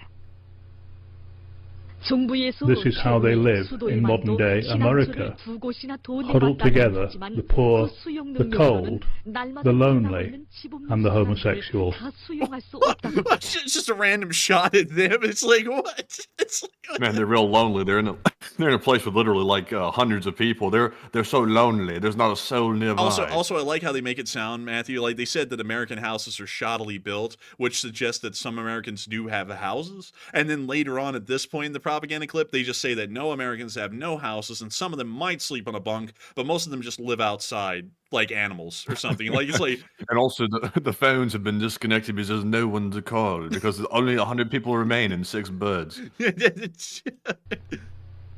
The North Korean camera crew awoke this guy who was very cold and gave him some North Korean coffee and a blanket. Meantime, these people queued up for handouts from the Democratic People's Republic of Korea and were oh my god, the cope, the cope, oh my god. They don't even grow coffee in North Korea. What are they talking about? The coffee's better there. That makes no sense. Anyways, I just wanted to show y'all that to give y'all an idea of what the North Koreans truly believe, because it's a very important thing. So y'all think about that while you drink on your coffee made of snow. But moving on out of North Korea, and also, I think from that question, And it is from that question. I do thank you for the support, Mr. Shroom Kid, and helping this channel to keep on running. But that may be, in a nutshell, after we got through that video, the reason why the North Koreans are defecting, because they found out that all that propaganda right there that they're listening to is in fact a lie. Like, all the way through. Just even going to Russia has proven that to them. And so with that, I hope that does address that the best I can. And with that, we are on to the last question of the segment, and then we're going to be moving on into the Ukraine war news. All right, and this one goes to David Nickmeyer, who puts in a $50 donation. And thank you very much, David, for that very generous support as well, and we appreciate it very much. And David says, I love the channel, and the reporting is stellar, and thank you for unbiased, accurate reporting on the war in Ukraine and LSA. And LSA, baby! And I gotta thank you so much for the support and helping this channel to keep on running. And thank you so much for enjoying the unbiased reporting, and thank you for saying that it's stellar. We thank you for the kind words. And we thank you for helping this channel to keep on running, because if it was not for folks like y'all, we would not be able to sit here and be able to afford our coffee with snow and be able to afford one bunk bed for the both of us. We share it because Americans simply... expensive Dell computer. That's it. And we sit around at the train stations, the workshops, and the factories and just drink coffee made of snow. And we also live in a building made of North Korean walls. But anyway, so that... oh man, watch out, there's bugs in those walls and they ain't the insects. But beyond that, I thank you so much once again for support, and long live the Lee Spring Army, and the Lee Spring Army will never die. And with that, we are now moving on from probably one of the most golden segments that we've ever had on this channel, which is listening to North Korean propaganda. And we're now moving on into Ukraine, and particularly into the Kursk Oblast, as we were able to see that once again, the Russians are hitting a defensive brick wall today, as Ukrainian drones are starting to wipe out a large number of Russian forces in this area. And so many of y'all have enjoyed seeing that North Korean propaganda, and I'm glad that y'all have, because it is probably like the funniest thing to unironically ever be made. And also, a lot of people, while we were talking about North Korea still kind of a little bit, Zelenskyy says that 10,000 North Korean troops are in Ukraine, and he's stating that this is a first step to world war. And what are y'all thinking about that? And Matthew, what are they thinking about it? What are you thinking about that as well? All right, so we did hear from Zelenskyy today that he says that 10,000 North Korean troops will be sent to Ukraine. There's already a good number already there, and they're going to be fighting on the front lines on Russia's behalf. And he said specifically that he believes that is the first step to world war. And what do you think? So 57% of the audience said, I agree, it's a major step toward World War III, while 18% said maybe, but only if North Korea sends troops in bigger numbers, and 16% said I disagree, it's really insignificant. And I would say this, that while certainly it is, I guess, a step toward World War, it's not like, you know, a major leap toward causing World War III. It is obviously not good for Ukraine that this is happening, and it does indicate that more countries are piling in to harm Ukraine's war effort against Russia, which is obviously not very good, but once again, it's really not a big leap toward World War III. So maybe if sent in bigger numbers it might be, but not right this second. But Enforcer, what say you? I would have to say, I would actually have to generally say it's not really a step towards world war, because if anyone's going to be kicking off a world war, it's not North Korea. Like, I'll promise y'all that, because currently they're over there in the snow drinking their cups of coffee are made of snow. There are no birds in North Korea. They've all been eaten. These birds... That's factual, actually. That's not even propaganda. These birds will be eaten on Tuesday. Also, I don't even know how they have a concept of Tuesday, Matthew, because they don't really work off of a you know, Julian calendar. They work off of the Juche calendar, which says that it's like the year 143 or something like that in North Korea. Yeah, that's kind of weird. I guess it's a Tuesday in American time, I guess you could say. But what is it, like Kim Jong-un Monday and Kim Jong-il Tuesday or something? What's their Juche calendar say? Let me go look at the Juche calendar really quickly. Man, we're like on a giant North Korean rabbit hole tonight, man. Here we go. The Juche calendar. There it is. Blow up the uncle in the square on Thursday. Man. Oh, you know what's crazy, man? Let me see here. Let me see if I can tell y'all how this is actually broken down. The calendar borrows elements from two historical calendars used in Korea: the traditional system of Korean era names and the Gregorian calendar, in which years are tied to the traditional birth of Jesus. In contrast to these two, the Jewish calendar begins with the birth of the founder of the Democratic People's Republic, Kim Il-sung. So when he was born, that is year 1 in the Jewish calendar. Like, that is literally it. And so the Jewish calendar was adopted in 1997, on the 3rd anniversary of the death of Kim Il-sung. The same decree also designated the birth anniversary of Kim Il-sung as the Day of the Sun. The birth year for Kim Il-sung, 1912, in the Gregorian calendar became Juche 1 in the Juche calendar. The calendar began to be implemented in 1997, day of the foundation of the Republic. On that date, newspapers, news agencies, radio stations, public transport, and birth certificates began to use Juche years. The Gregorian calendar was also used alongside the Juche calendar until 2022. In October 2024, North Korea started to stop using the Juche calendar, and on the 13th of October, the Rodong Simon stopped using the calendar in favor of solely using the Gregorian calendar. So they're starting to go back to the normal calendar, although the Juche calendar did exist pretty prominently for a time. But I don't know. I'm trying to think. There's like a specific way that they also lay out the months as well. And it's a really weird way, because I think that this is how they lay out like the weeks. Like, the weeks are just this long. Interesting. Also, they have that North Korean child standing in a very nice upscale bathroom like that's the norm, which is not. So that's kind of interesting. And he's in there, Matthew, trying to make coffee made of snow. Or something like. He's in there with a soap made of snow, trying to melt water to wash his hands with melted snow. No, man, let me give it a real North Korean spin here. He's trying to rub down the soap to find the hidden heroin made of snow. He's going to use it on Monday. Something like that. It's like, dude, it's like it couldn't get any worse. But anyways. And they're going to smuggle it in a metal container on Wednesday. American heroin isn't as strong as Democratic People's Republic of Korea heroin. There's something like that. It's just not as good. But we also got to see them hitting a BMP-3 today in the Kursk Oblast. Oh my god. Oh man, and we can see the drone coming on down into the back of that BMP-3, and as the kids say, it blew its back out. Damn. Someone said stop with the banter. Excuse me, this is called a talk show. Banter's an integral part of it. You go eat some snow, some American snow. And we can see here a very angry American as he sits on the expensive Dell computer advertisement, as he sits there and drinks a coffee made of snow. But moving on. You've lost your daily allotment of 1 cup of snow. Go sit on the street and think about what you've done. A hot dog man must have wrote that one. He couldn't stop talking about the snow. Aw, man. I really do love myself a nice day out in the park with a whole bucket of snow. Aw, man. But we got to see some Ukrainians here. Actually, interesting enough, with some FN 2000s, which are kind of unique. And also some M4 carbines in front of their Bradley. Pretty cool, but, you know, that was about all there was to it. We also get to see the unfortunate reality that the Russians are dropping bombs on Sverdlovskoye, which is behind the lines in Ukrainian-occupied territory, and from what we know, Russian civilians were still living in this area when it was bombed. We don't have a casualty report, however, but it's still very concerning to see this sort of thing happening.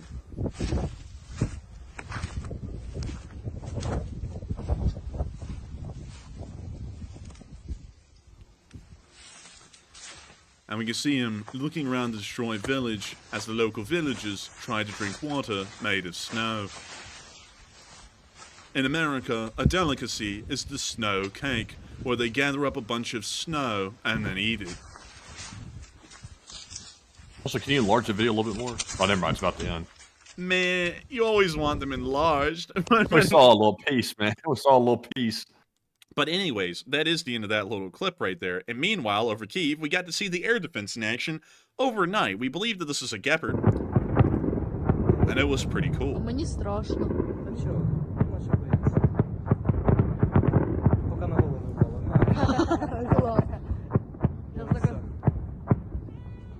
And that's the end of the clip, but very interesting to see the air defense in action. Meanwhile, in the location unknowns, we also got to see the aftermath of some Dragon drone strikes on Russian positions. Here we can see the Russians encountering fire for the first time. Most Russians are overdosed on vodka and like to endure a hardship at night. The Russian government gives them very little places to sleep, and most of them sleep under the ground in these little enclosures. Very few of them ever see daylight, and when they do, they use it to melt snow.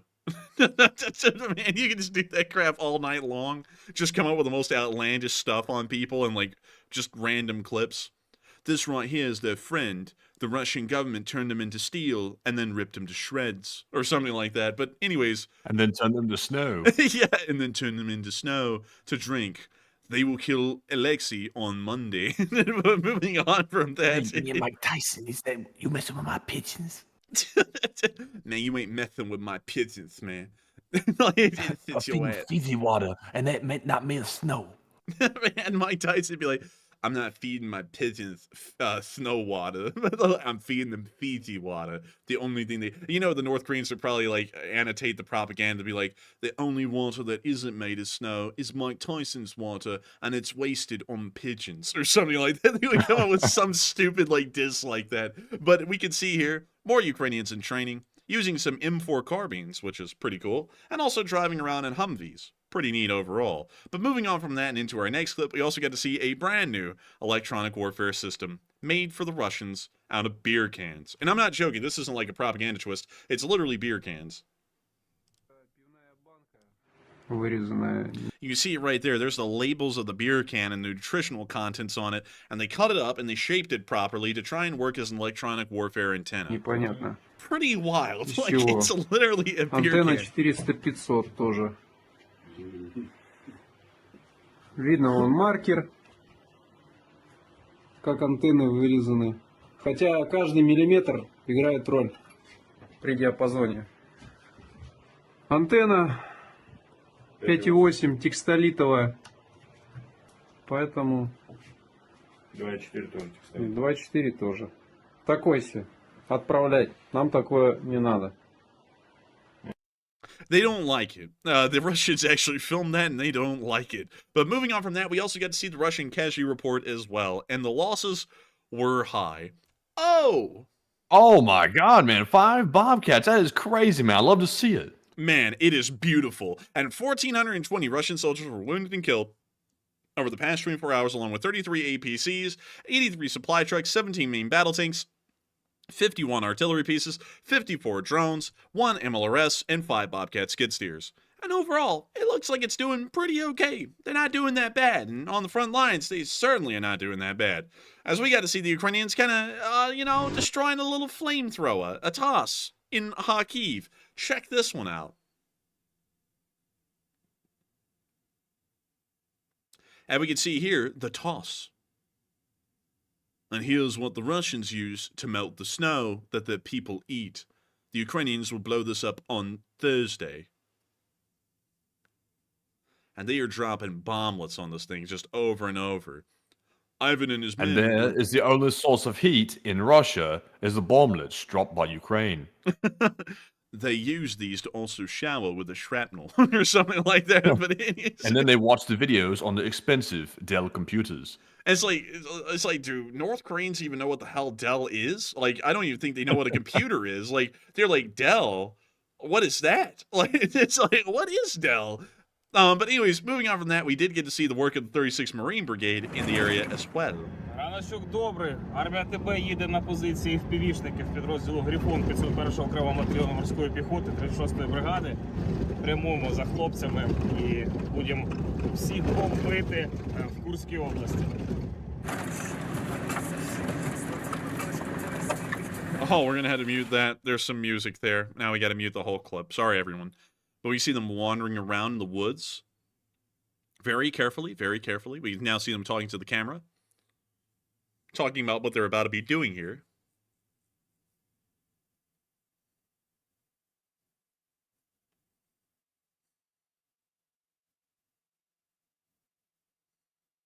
They're doing a little bushcraft. It looks like a little something here. Oh, look, he's got wire clippers and everything. And he's come prepared. And here we can see the Ukrainians, so desperate to eat, they lay out tripwires to kill their own men. Soon, they will be eating Igor, who's unsuspecting in the trunk. And they'll be washing him down with an ice cup of snow. Or something like that.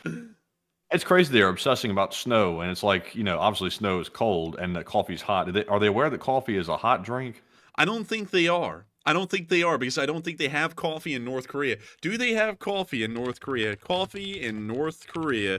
Let's find an answer to that.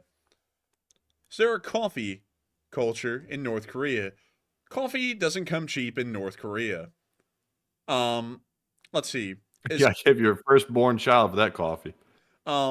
Let's see here. North Koreans typically consume soju, a distilled drink that tastes similar to vodka. In rural areas, a cup of coffee costs more than a bottle of alcohol, so ordinary residents do not dare to drink it, the first source said. But officials and rich people drink coffee every day, and that's according to Radio Free Asia.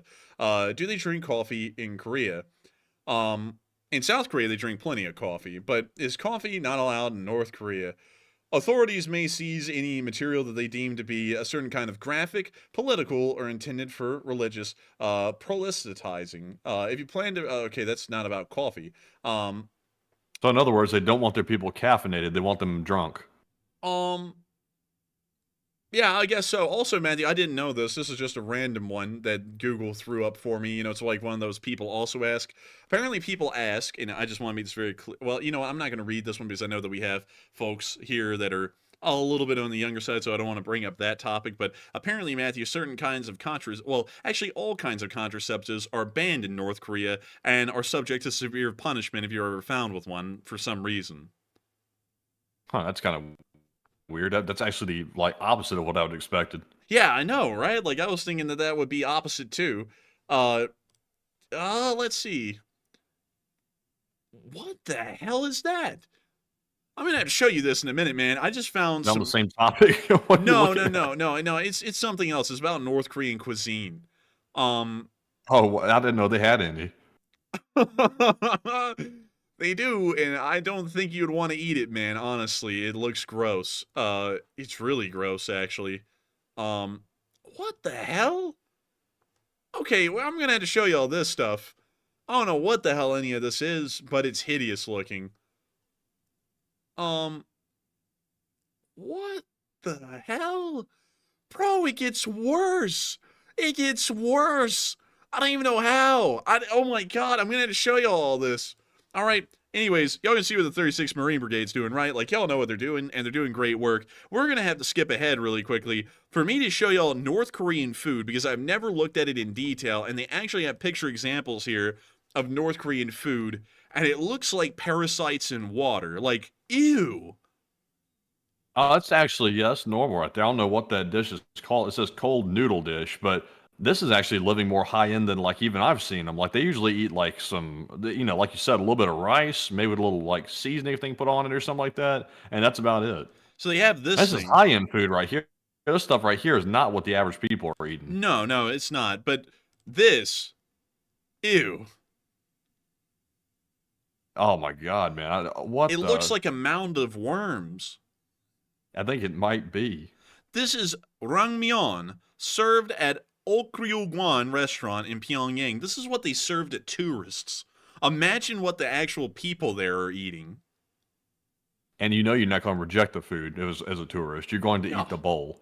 And let's see here. Then they have this. I don't know what this is. There's not, that looks like one lettuce leaf that they kind of, braised and then put on a plate.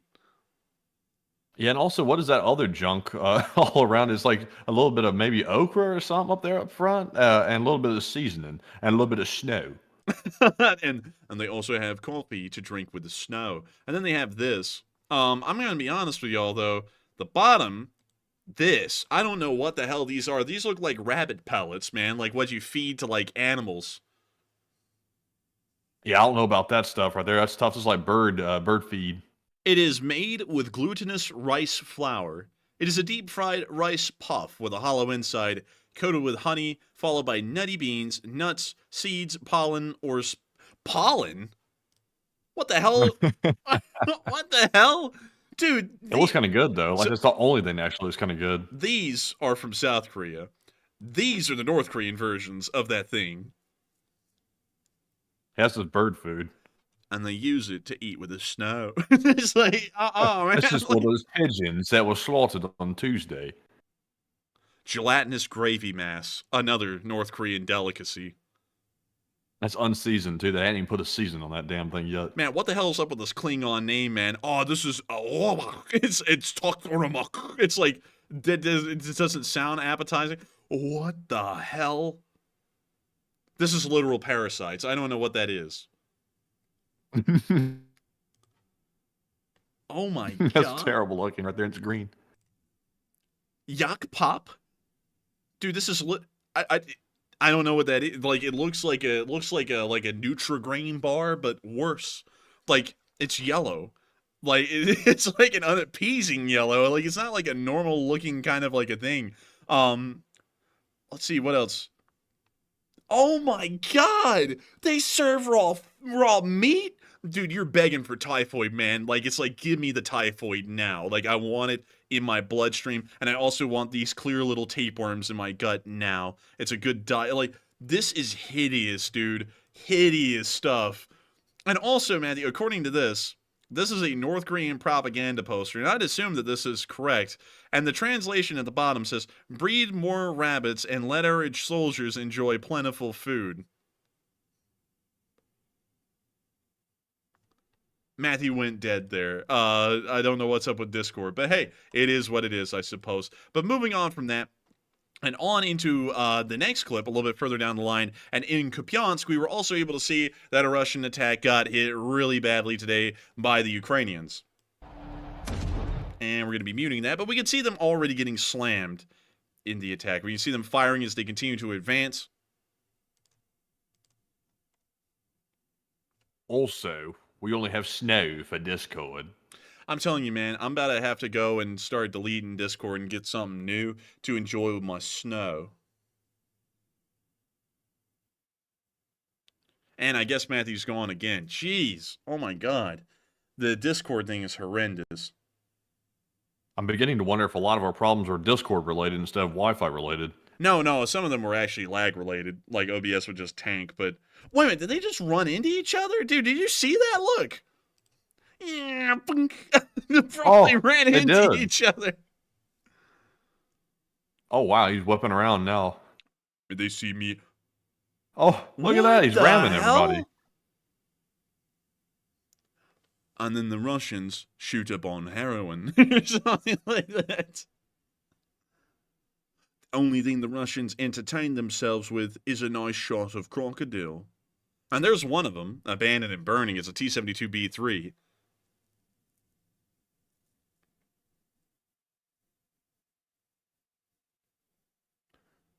And we see there's some more burning out there in the fields.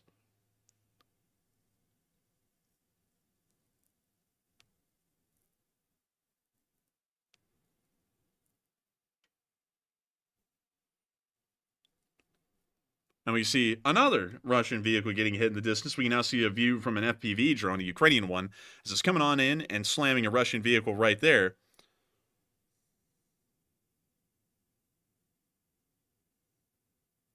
I think we will be taking the advice of people in the chat, though. We will be looking into TeamSpeak. I did some quick research on it, and it looks like it's got some better promises to it than Discord. So I think that might solve our problems. We'll give that one a go. Yeah, we're going to have to give that one a go, man, because Discord is garbage nowadays. Like, that is the problem now. Oh my gosh, that tank is on fire.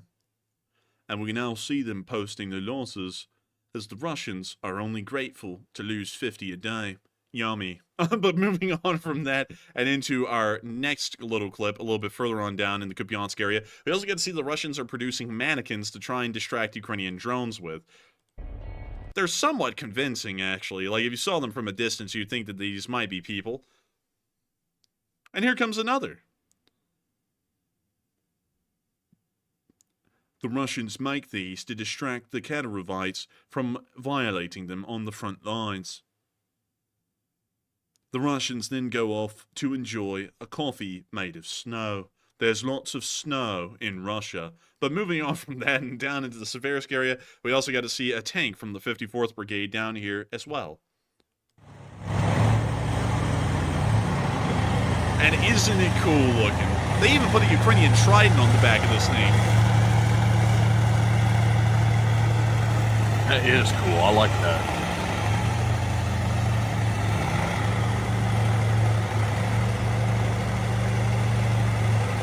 Man, ain't it neat? Oh my goodness, it's so freaking cool.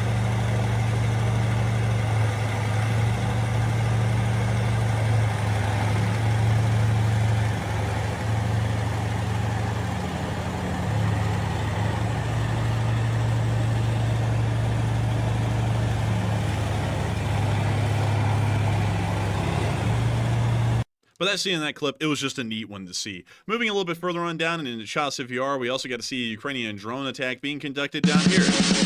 Ocean man, take me by the hand, take me to the land that you understand. But anyways, we can see them getting hit right here. Oh, destroyed. The Ukrainians are so desperate for food, they blow up Russians on the battlefield to eat. They'll be eating these Russians on Wednesday. Thanks to the freezing cold temperatures of the front lines, most Russians are refrigerated for quite a while. These Russians are reserved for Saturday.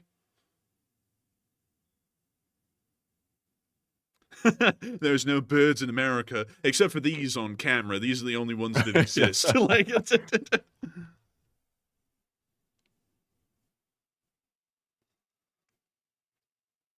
Man, these like detection devices on the front of the drone are getting crazier and crazier, like each iteration. Man, now they look like plungers now. They're like plunging in the toilet. There's a clog in it. And then they use it to eat the snow. But moving on from that and into the next clip, we also get to see some low-flying Ukrainian helicopters. Які управляють гелікоптерами. Велика шана вам і подяка за вашу службу. Але зачем ви летите так низько над трактором? That's cool. And so with that, we're moving on from that clip and a little bit further on down and into the area of the Kerch Bridge, as we were able to hear that smoke was seen over the Crimean Bridge today, as an alert was sounded over the entirety of the Crimean Peninsula, and it appears that they attempted to protect the bridge. We haven't heard of any additional damage beyond that point, but we are trying to observe the situation and keep an eye on it.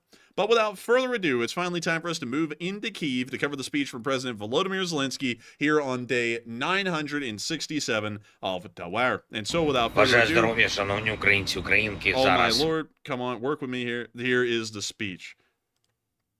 And it is all good to go. Give me the speech, please. Come on, give me the speech, please. And here is the speech. If it works. Бажаю здоров'я, шановні українці, українки. Зараз ми в дорозі в Брюссель, буде спільне засідання Європейської ради на рівні лідерів.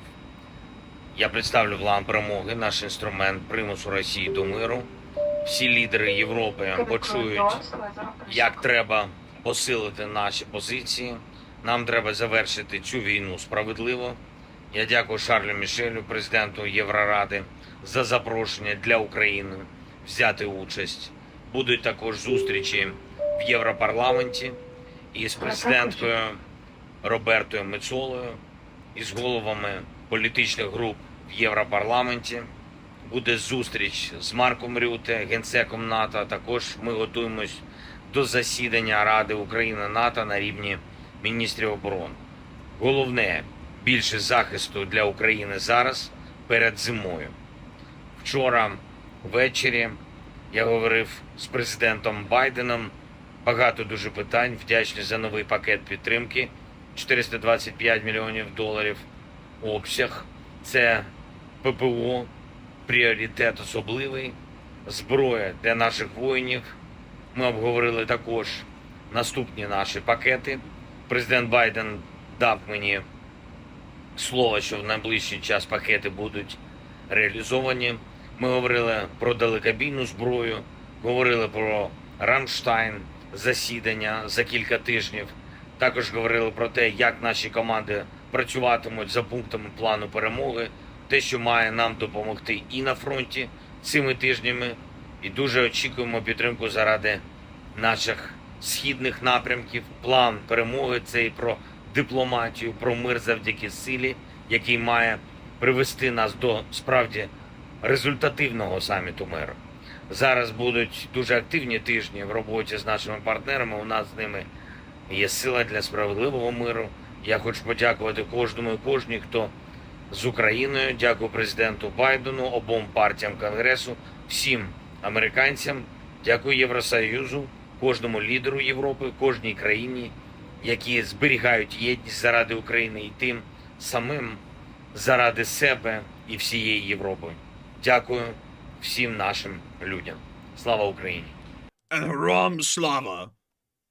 And with that, that is the end of the speech from President Volodymyr Zelenskyy here on day 967 of the war. And that is going to be moving us on into the next part of this stream. An incredibly fun part where we get to talk to all of y'all. It is an incredibly fun segment, a wildly fun segment, a long-lasting segment. And of course, we cannot wait to get into it with each and every single one of y'all. But before we get into that, we do have to make sure to get into something very interesting, a question that we've asked all of y'all. And so Matthew, take it away.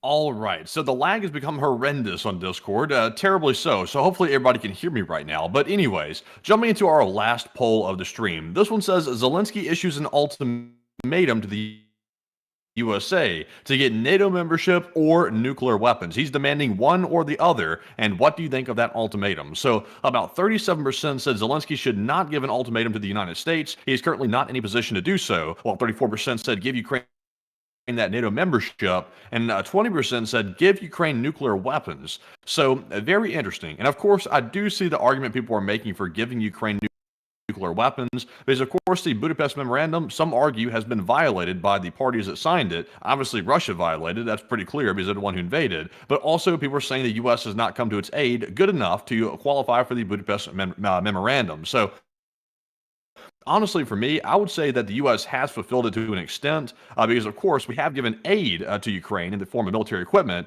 but we haven't gone all the way as to, like, putting troops on the ground. So I would personally have to say this. Zelenskyy really should not be giving ultimatums like this. It's probably not wise to do that, considering all the generosity the United States has shown to Ukraine. It's probably not wise to start issuing demands and ultimatums. But ultimately, though, I would say between the two options, I would give them NATO membership over nuclear weapons. But Enforcer, what say you?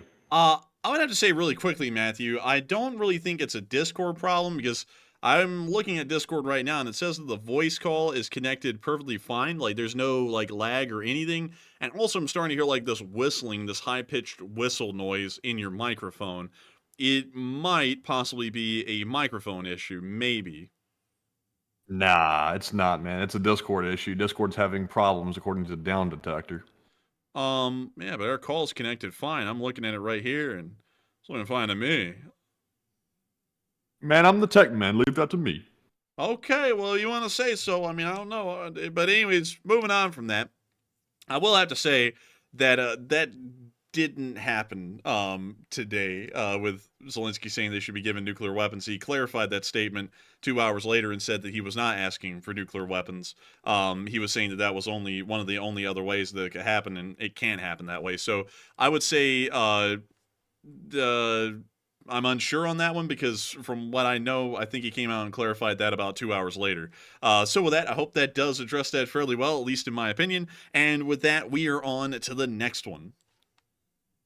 All right, so moving on from this one right here, this last poll of the stream, we're now moving into our Super Chat questions once again. And our first one here is going to go to Fachada, who puts in a $50 donation. And thank you very much, Fachada, for that very generous donation once again, and always being a longtime channel legend. And sadly, though, I did not see a comment left by Fachada, so sadly, nothing to address. But Enforcer, what say you? And I got to thank you so much for the incredible support of Fachada and helping this channel to keep on running, because if it wasn't for folks like you who've been around for so long, we wouldn't have been able to make this thing possible. It is folks like you who have been here with this channel since pretty much day one, who supported us and helped us to keep this thing running all the way up until right now. It is amazing to know that folks like you enjoy the channel enough that you would go out of your way to support it. No one has to support a YouTube channel. No one has to especially support our YouTube channel, yet y'all do, and y'all help us to be able to keep this thing running. And if it wasn't for folks like you, we wouldn't be able to be on air right now, running this thing and making it possible. And so with that, a huge thanks to you once again. I hope that does address that well. And as Cold said, now we can finally go and buy some snow. And so with that, thank you so much once again. And with that, we are on to the next one. All right, and our next one here goes to none other than Mr. Shroom Kid, who throws in their second support of the night, a very generous $50 donation, and huge shout out to Mr. Shroom Kid once again for that very generous support. He said, a talking point. He said, corruption within Ukraine army, as bad as what they say, question mark, and afraid of it spreading if NATO is agreed. And at the same time, Turkey is more corrupt on the list than Ukraine, and they are NATO. And if NATO hasn't fixed Turkey, can we do the same with Ukraine? The interesting thing about that is that Turkey's actually on a backslide into corruption. Their corruption wasn't bad when they originally joined, back in the, I think it was the late 40s or the early 50s, but they have been on a downward trend really since the late 90s and the early 2000s. So generally, they kind of got into NATO before they were corrupt, and now they are corrupt. With the Ukrainians, it's kind of that they have to meet the minimum standard of non-corruption to be able to get in, and then if they get worse from that point forward, then that's kind of an internal NATO matter. The thing, though, with that is that Turkey is corrupt, and Turkey is largely cut off from almost everyone else in NATO. They are not able to buy or acquire F-35 Lightnings. Really, any other NATO member can if they want to. They cannot get involved in receiving NATO information. They've been completely cut off from NATO intelligence for about a few years at this point due to corruption issues. We have largely started to treat Turkey almost like they're not a NATO member because of how bad their corruption is. So that's kind of an argument that I could say in support of us being anti-corruption, is that we do end up treating the Turks pretty poorly in NATO because of how corrupt they really are. That's probably something that we would end up having to do with the Ukrainians as well if they did end up joining NATO at this time, because, you know, people don't like to say this, but Ukraine does have corruption issues. Like, that's something that everyone knew about about Ukraine before the war. It's obviously not as bad as the Russians' corruption issues, but it still is bad, and it's not something that you just want to throw into NATO, because you don't want to bring in the kind of, you know, money can buy anything sort of a mindset that the Ukrainian military still kind of emphasizes at some levels, and then start to have that spread through NATO as a whole. That could be a fairly questionable thing. Another thing is that Turkish corruption is a bit different than Ukrainian corruption. Ukrainian corruption is more so an issue with bribery and also an issue with favoritism and nepotism. The issue with Turkey is more so the disloyalty of the military to the Turkish government. Historically, that's been kind of a standard, and we have seen that even as recently as 2016 in the failed coup attempt against Erdogan at that time by the Turkish military. So we can see that the corruption is a bit of a different issue in Turkey than it is in Ukraine, but the Ukrainian issue actually has a ability to kind of permeate outside of Ukraine and into the rest of the NATO alliance, because, you know, Ukrainian, like, if, for example, there's ever any cross-communication or cross-dealings with Ukraine and other NATO militaries, the Ukrainian military commanders, some of them might bring over the idea to other military commanders who've never even had this cross their mind.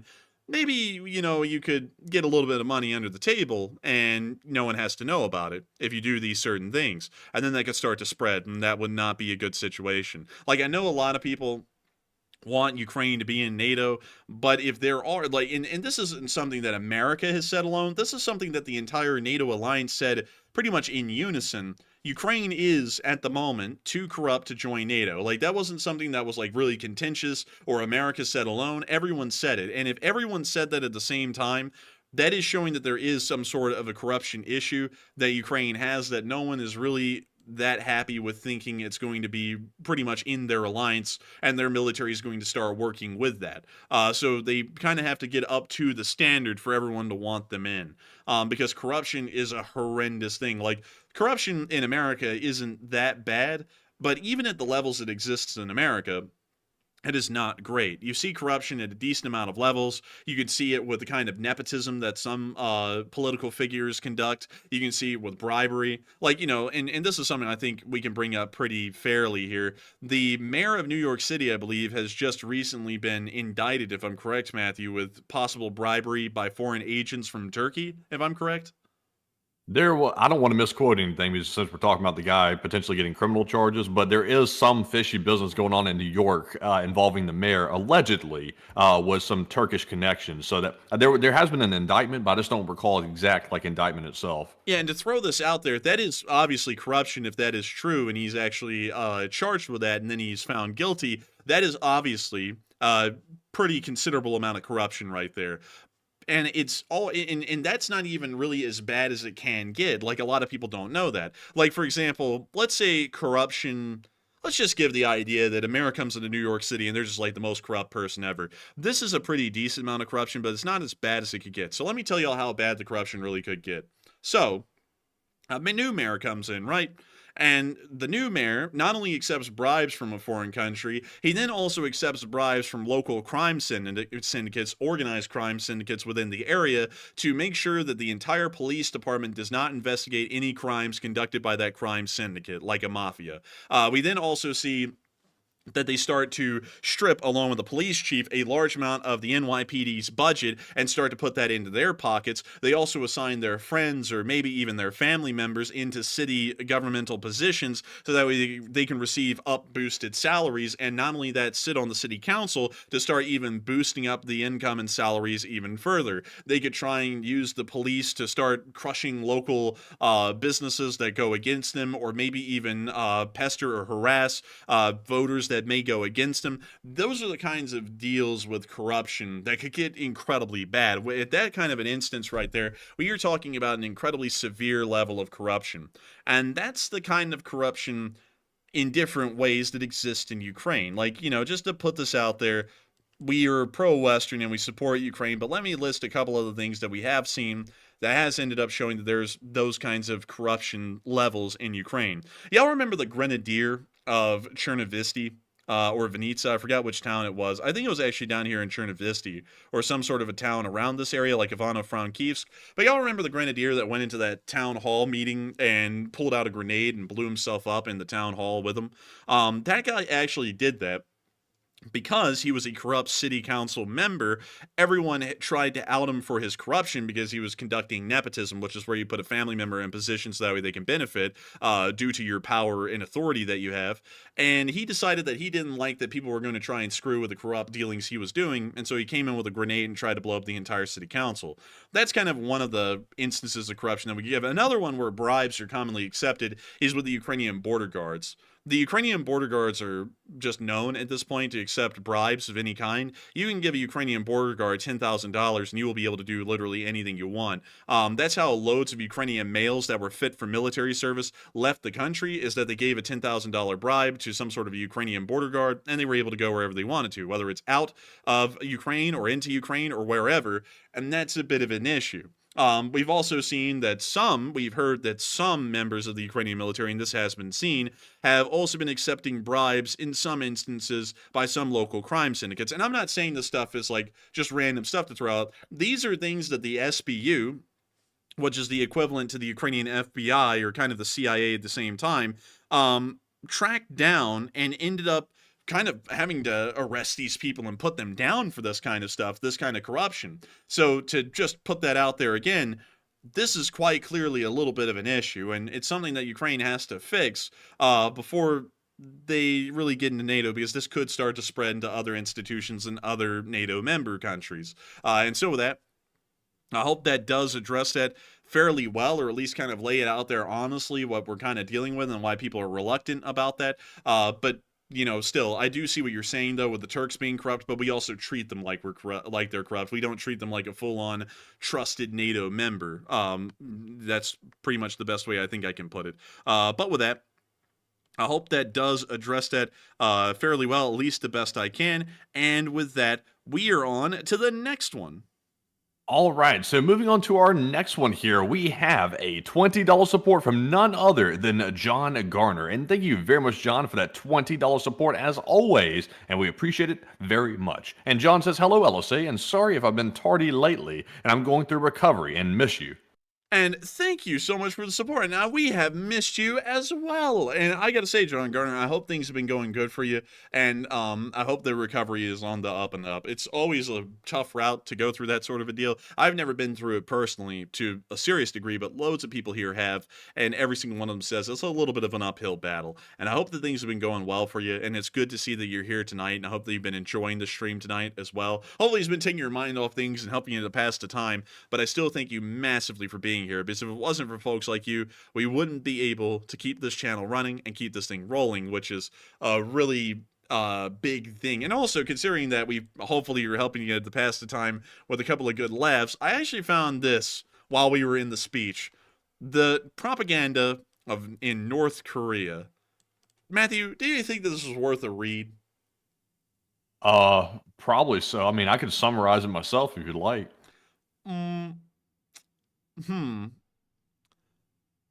do you want to summarize it? I mean, please go ahead. I was having to think about that. I was like, "What? How will you summarize this? What will you summarize it by?" USA bad, North Korea good.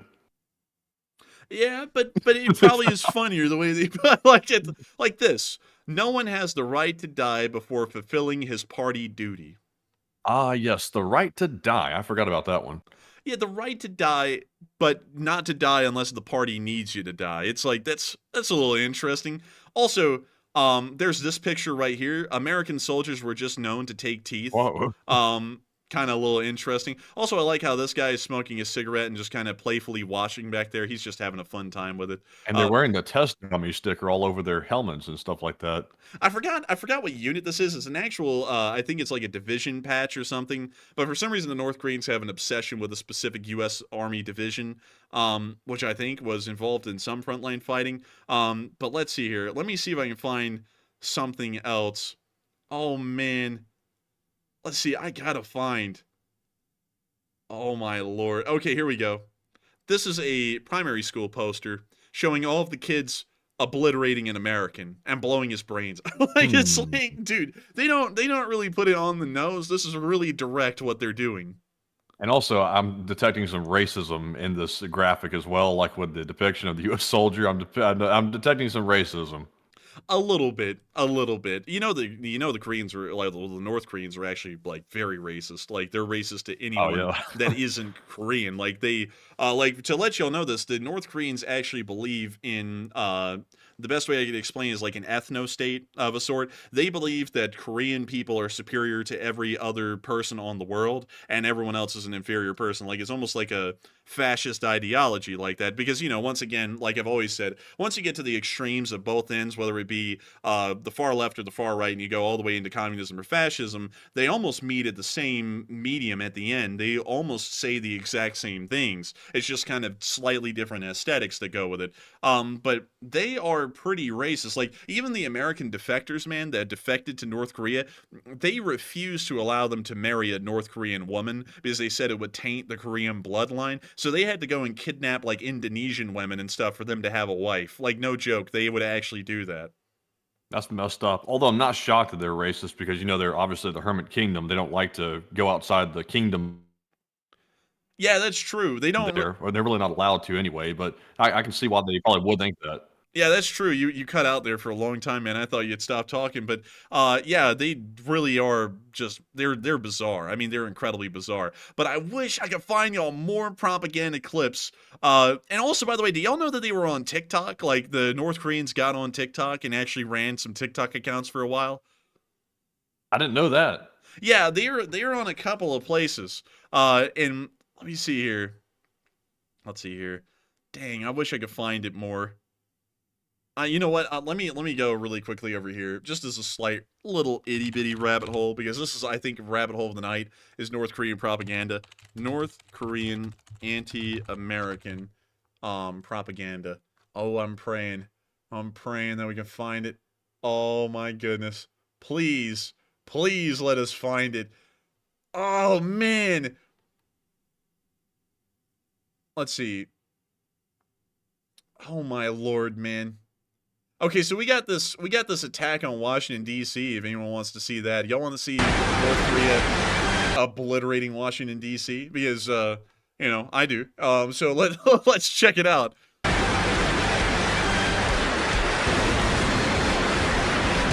They said, take the volume and bump it up 500%. Like, let them hear nothing. Also, I like the sports music. Please, sport. Wait a minute, they went, wait a minute. Out of everywhere they were going to target in America, they zoom in to San Francisco? Like, that's the target?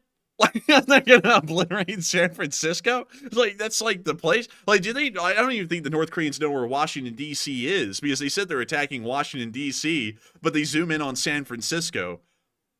That was probably like the limit of the range at the time. Yeah, they're like, this will technically be Washington, D.C. Oh, wait, no, now they actually... Are they using Google Earth? Are you kidding me, man? Did you see that? It looks like they have the 3D building mode on Google Earth right now for this clip. It does look like it. Oh, look at that. Oh, crap. Oh, my God. Oh. Why'd they hit the Lincoln Memorial like that? So wait, no. At the ground zero for the Korean attack is the damn... What is it? I think it's the Korean War Memorial, dude. Like, I'm not joking. It was right here. No. They hit the Vietnam War Memorial because the Korean War Memorial is down here. But they missed the one they were looking for. Dude, look at that. It's literally right there. Also, did they write visual effects portray a Washington, D.C. strike, or is that someone else writing that on there? That's someone else. That's someone else. But so they level Washington. Oh my God. Oh, look, it's waving, man. It's like they're doing the boogie. They put a fire tornado on the Capitol and started wiggling it around. And they're like, this is the destruction of the American Capitol. But remember, every single congressional party member was only having a coffee made of snow at the time of the explosion. What? No way. They didn't do us dirty like that. They put up a picture of an American foreign cemetery for soldiers and then put a burning American flag on top of it. Dude, these people are cutting edge, honestly, man. Like, geez. But it's crazy. I wish I could find y'all more. There's not really a lot, obviously, of North Korean propaganda that gets out there into the world. But I wish there was, because it is always hilarious when it is seen. But yeah, it's not there. There's just not enough of it there to actually show y'all a lot of it. But I wish there was. Anyways, with that, I do thank you so much once again for the support and helping this channel to keep on running, John Garner, because if it wasn't for folks like you, we wouldn't be able to keep this thing running. We wouldn't be able to show y'all funny North Korean propaganda clips, especially at this time of night. And so with that, we are on to the next one. All right, and moving on to our next Super Chat question. This one goes to Remy Andre Rogsnoy Olsen, who's a longtime channel legend, by the way, and puts in a $20 donation. And thank you very much, Remy, once again, for that support. And sadly, though, I don't see a comment attached to this one either. I think it was just a super sticker. Let me go back and take a look here real quick. Let me scroll back up through the long-lasting list of Super Chat questions. And let's see here. Is it in here? Let me go back up and keep looking. Oh, man, I'm not seeing. Hold on a minute. Matthew wastes time as he tries to call his government official on the phone that calls to no one to see if he can acquire more snow. Now, you know something interesting? I don't see yours in here, Remy, and the YouTube has not put it in the fan funding tab. That is a mess up on their part because they're too busy playing games on their expensive Dell computers. But anyways, thank you very much for that support. And Enforcer, what say you? And I'll have to thank you, Remy Andre Roxnoy Olsen, for your support and helping this channel to keep running. Thanks to your support, we're one of the few Americans that can get a bunk and a nice homeless shelter as we shoot up on heroin and drink coffee made of snow. And if it wasn't for folks like you, we wouldn't be able to make this channel possible, so that way we could continue to promote our pro-Western and pro-American image here on this channel. And so a big thanks to you once again. I hope that does address that incredibly well. And with that, we are on to the next one. All right, and up next, we have two more Super Chats from John Garner, throwing in massive support tonight, and thank you very much, John, for the massive support. He puts in two more $20 donations, and we appreciate it. And John says in those two, he says, thanks to all of you, I'm working it, and thanks to all of you for the support, and hi, Matt, hi, Andrew, and a great big hi to the LSA. And a big hi, John. And a big hello to you, John. And also, thank you for giving a huge thanks to everyone in the LSA as well, because everyone roots every other member of the LSA on, especially when they're going through somewhat difficult times. And I hope that all of the cheers and support that you've been able to get tonight is going to help you out a little bit further on bearing with the recovery and continuing on the up and up, because always a good amount of public support always helps out greatly with improving spirits and boosting morale, because otherwise, how will we live in these unsturdy houses and wait till Tuesday to eat the birds?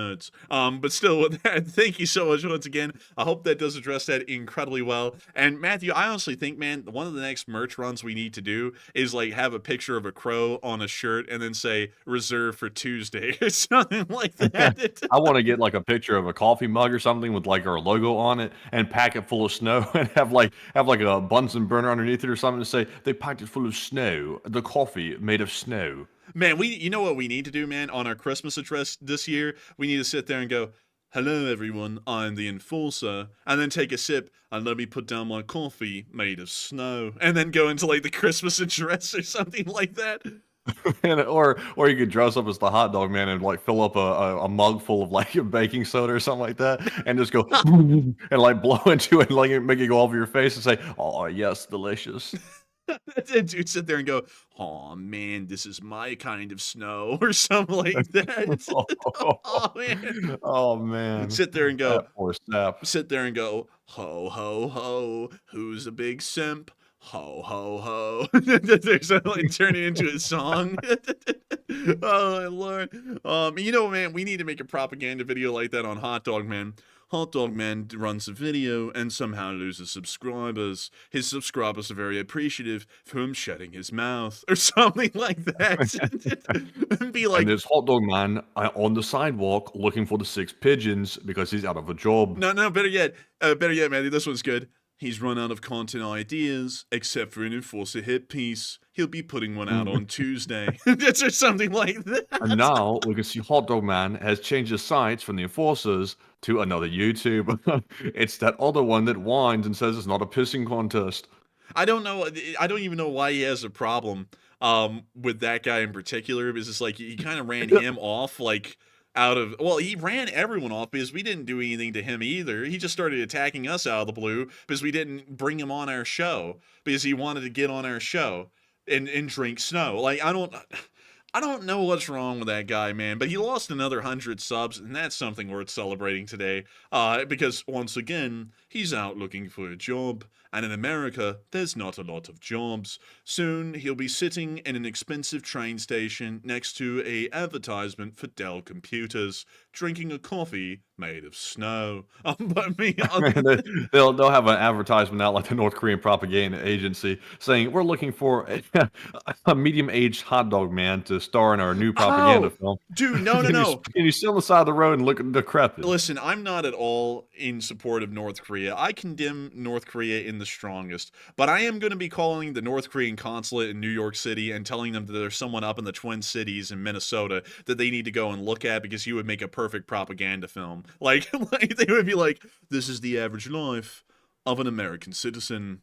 They call him the hot dog man, and he likes to sit around drinking heroin made of heroin. And you can also tell the North Koreans, don't worry about his resume. He'll do anything for $1. Like, don't worry. Don't worry about the qualifications. He says that he is incredibly hard at work, but had to quit his job as a part-time carny. So that way he could sit there and enjoy more heroin made of heroin. Or something like that. Just don't worry about that, though. Don't worry about the qualifications. Like I said, ignore that. Like, don't worry about it. He'll be perfect for the job. Just oh my God. He couldn't handle putting ketchup on the hot dog, man, but he can sit there and sit on the side of the street and look at the decrepit. That's for sure. Dude, you know if a North Korean consulate showed up to him and was like, we will pay you $50 to just shit on America, he would do it, man. He would be like, aw, man, it's terrible here. It really does suck. Aw, man, but not as much as me. They call me the Dyson or something like that. Do you think like, you know how RT will come along to like some of these like American influencers and they'll like offer them really big bucks to like start a podcast in their program as propaganda?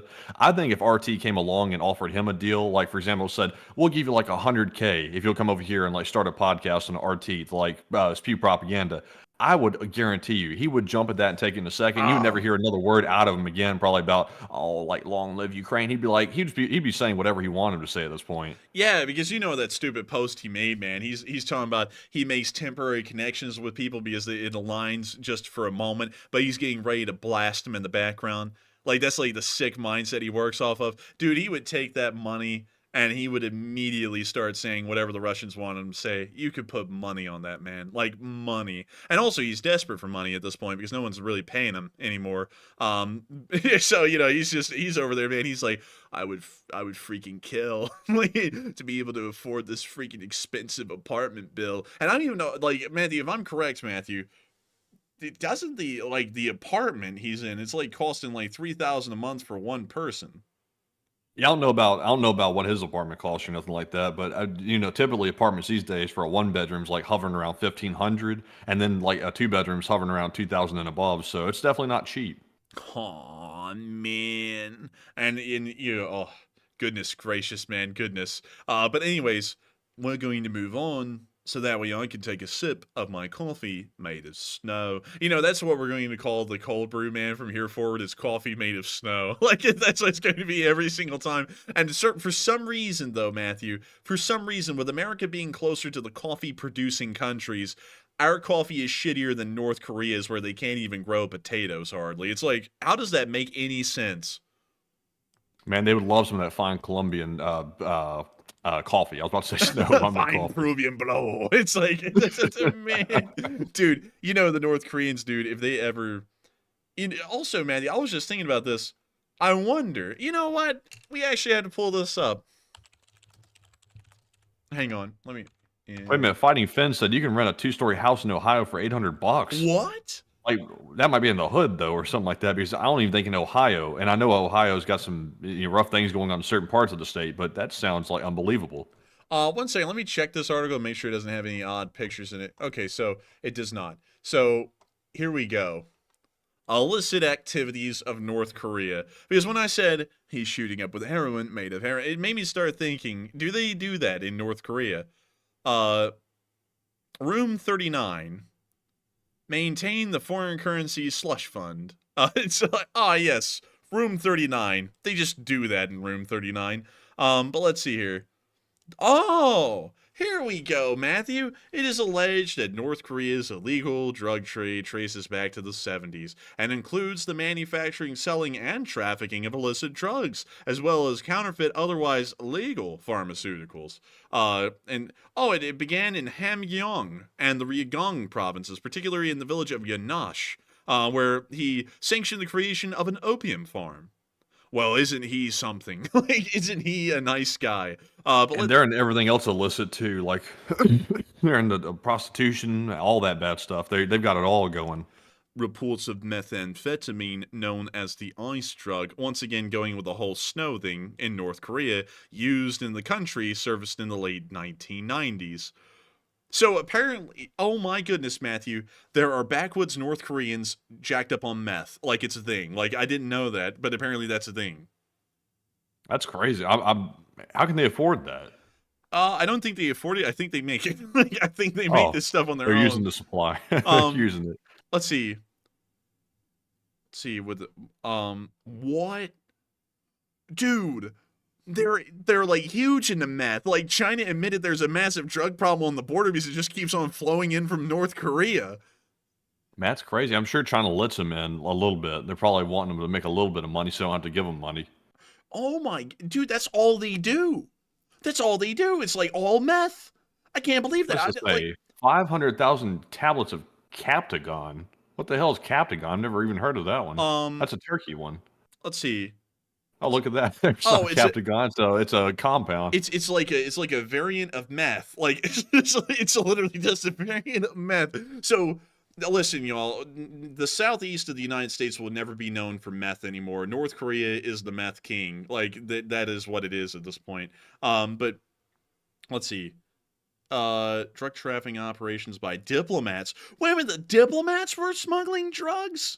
What? Dude, the diplomats were involved in shipping meth. Were they selling it or were they giving it as a bribe? I think they were selling it or something. Like, let's see. Ship was, they do heroin too. So they do heroin and meth. And, yeah, apparently, let me see, where are the diplomats getting involved in this whole deal? Oh, also, someone said Captagon equals fentanyl. I didn't know that. I've never heard of that word used for that before, but I would imagine they probably are producing fentanyl because China's producing it in massive quantities. Phenethylene, there it is right there. So yeah, it is fent. Well, let's see here. Currency, counterfeit cigarettes. Are you kidding me? They're doing counterfeit cigarette. Human trafficking. Oh, that's huge over there. Yeah, that's I've heard that's big, but that is that's interesting to see, you know, just like on its own. Incidents. Trade and ban small arms. Imports totaling $45,500 by Brazil. That's it? $45,500. Dude, that's like a big gun collection in America. It's like, dude, they're doing small-time hustling in Brazil to make a buck. Like, no joke. The whole country's involved in it. 3.1 million in the UAE, though. And $121,000 in Mexico. That's a small time stuff here. This is like a little street corner type stuff. Yeah, dude, North Korea is like battling it out with like the small cartels in Mexico for business, man. Like they're up there like struggling, man. But let's they're even stealing horn and stuff like that and selling it, like rhino horn and ivory and stuff. They're even getting that. wait a minute, hold up here. A U.S. intelligence tracked ship sailing under a convenience flag of Cambodia with a North Korean crew sailing from North Korea to Egypt was found carrying 24,000 RPG warheads and components for another 6,000. It was ordered and paid by a private Egyptian business, but it is believed that it was for the Egyptian army. This value of this order and others is estimated at 23 million. That's the biggest arms deal that North Korea has ever done in their history, is like $23 million.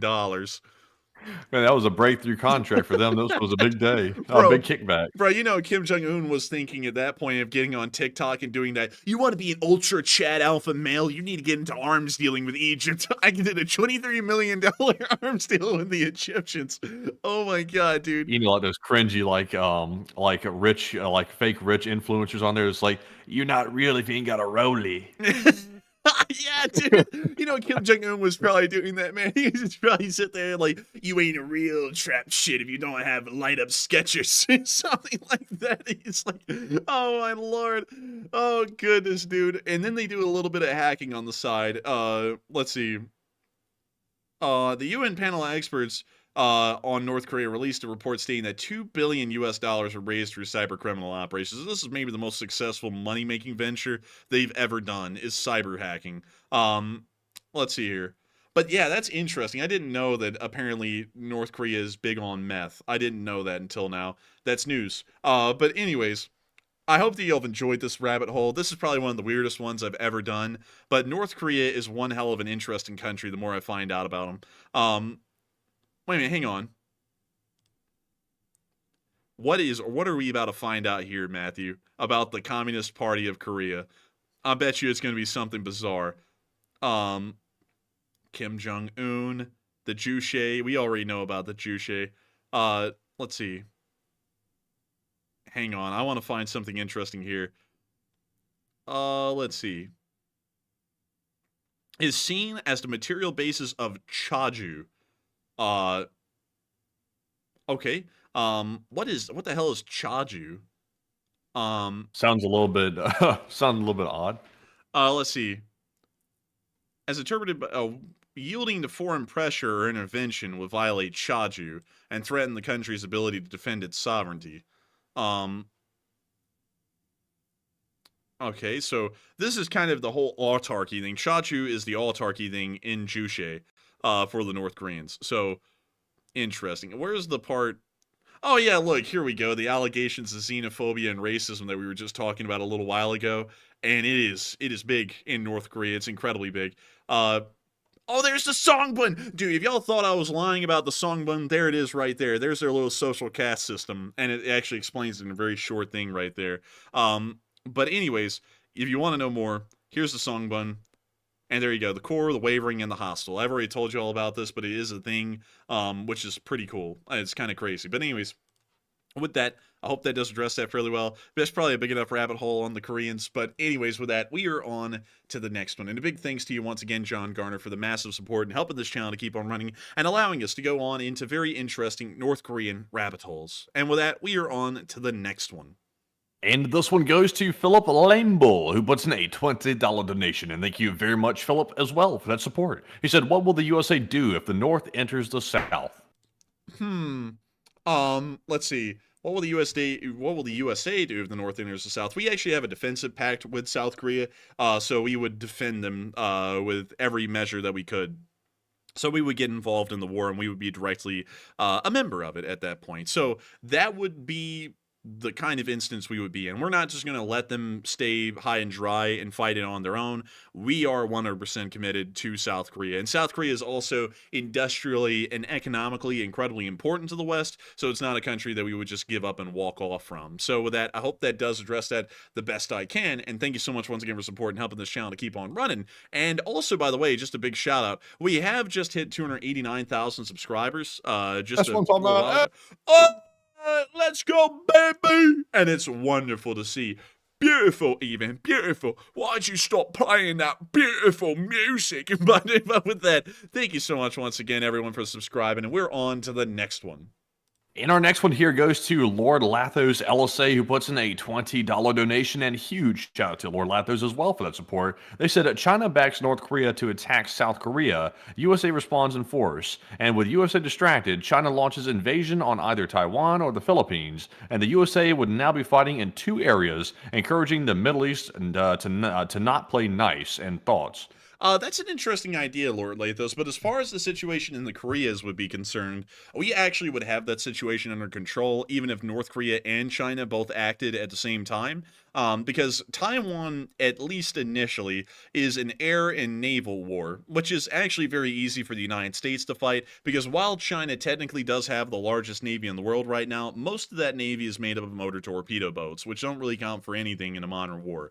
And 1 second. Let me actually give you all the side-by-side comparison here. The People's Liberation Army Navy, and let me go get their assets. And so where are their assets? Oh, come on.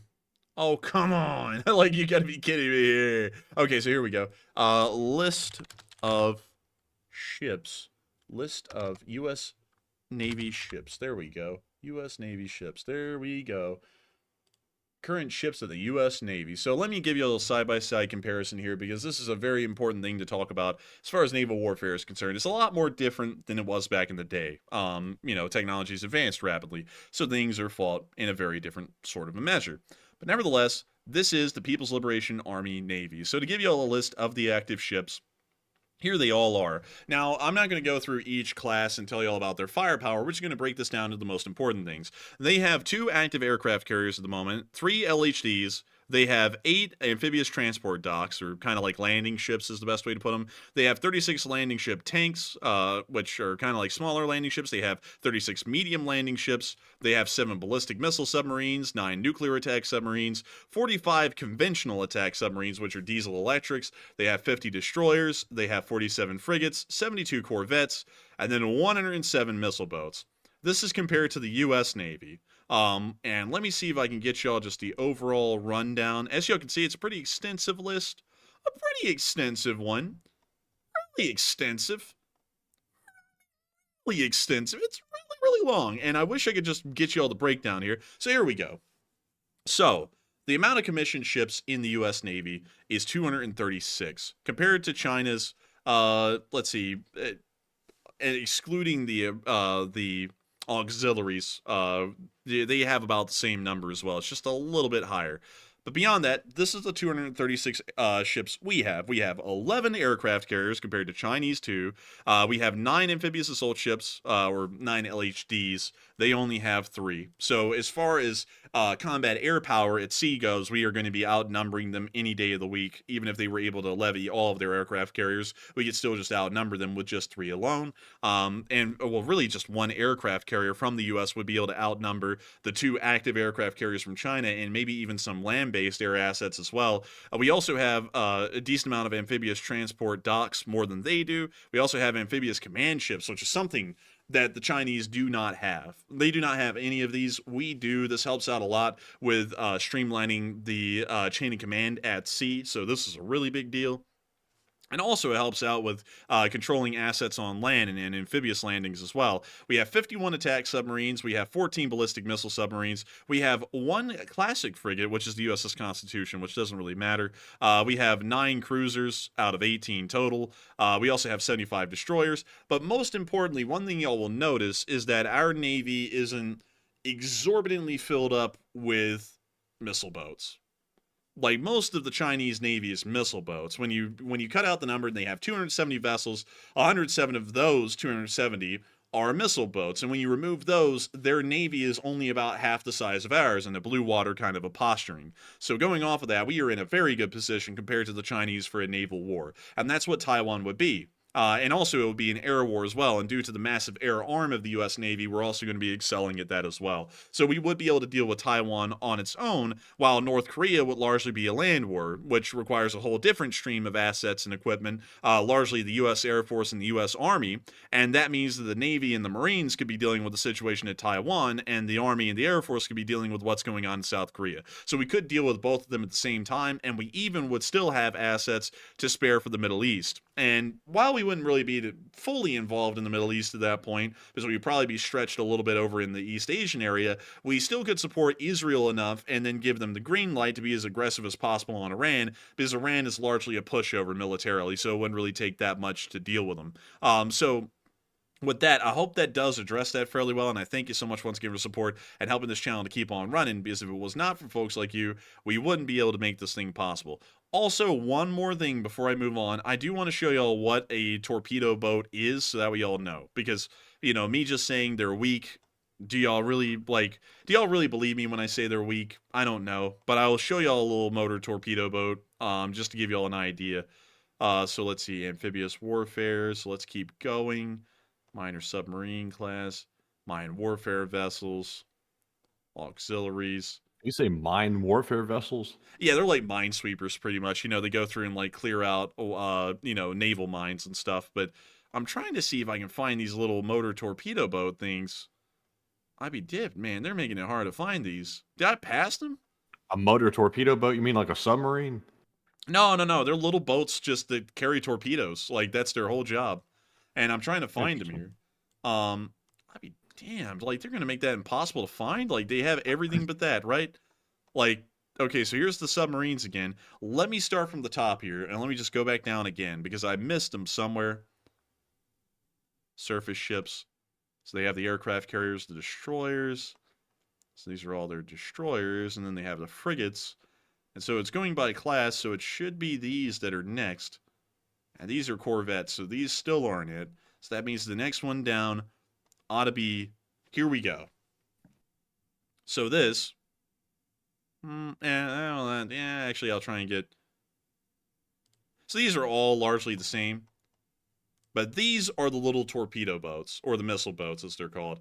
They are nothing. Like, truly, these things aren't worth anything. You could blast these things away quite easily. They don't really have a lot of anti-missile defense. And on top of that, there's only so much that they can do before they just get blown away. So the truth is that these things would not count in a naval war. Like, an aircraft carrier could swat these things away like flies.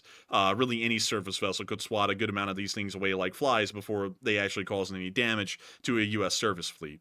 So the real risk from the Chinese would come from their very small surface fleet, or the kind of exhaustible fleet they have of attack submarines. But even then, those are diesel electric, which makes it a little bit easier in some instances to be able to track those down and wipe them out. At least, but there's a caveat to that, but that one's a really deep rabbit hole to get into. But anyways, with that, I hope that does address that fairly well, and I thank you all so much once again for finally letting me find the motor torpedo boats to show them to y'all.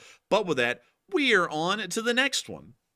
All right, and our next one goes to Glock Glock, who's there? LSA, who puts in a $20 donation. And thank you very much, Glock Glock, who's there, for that support. It said, have you looked at the Korean peninsula at night? 100,000 or 1 million South Koreans with their porch lights on, and 50 people in North Korea with flashlights. And Andrew and Matthew are awesome. Hey, and thank you. It said, LSA forever. An LSA, baby! And I gotta thank you so much for the support, and thank you for bringing this up. It is a good point. Look at that. You can literally see the divide, the physical divide in between North and South Korea right there. It's so sad to look at, really. Yeah, that's what communism does for you. You lose everything, including your power, your water, your food, your life, your everything. Man, and they sit there and say, are we living like in those days? And it's like, oh, hell yeah, y'all are. Just like your ancestors, there's no electricity. They just didn't quite evolve quite the same there in that place. Because there's electricity down at the bottom, but no electricity at the top. It's kind of interesting. Whose system works better, the one with power or without?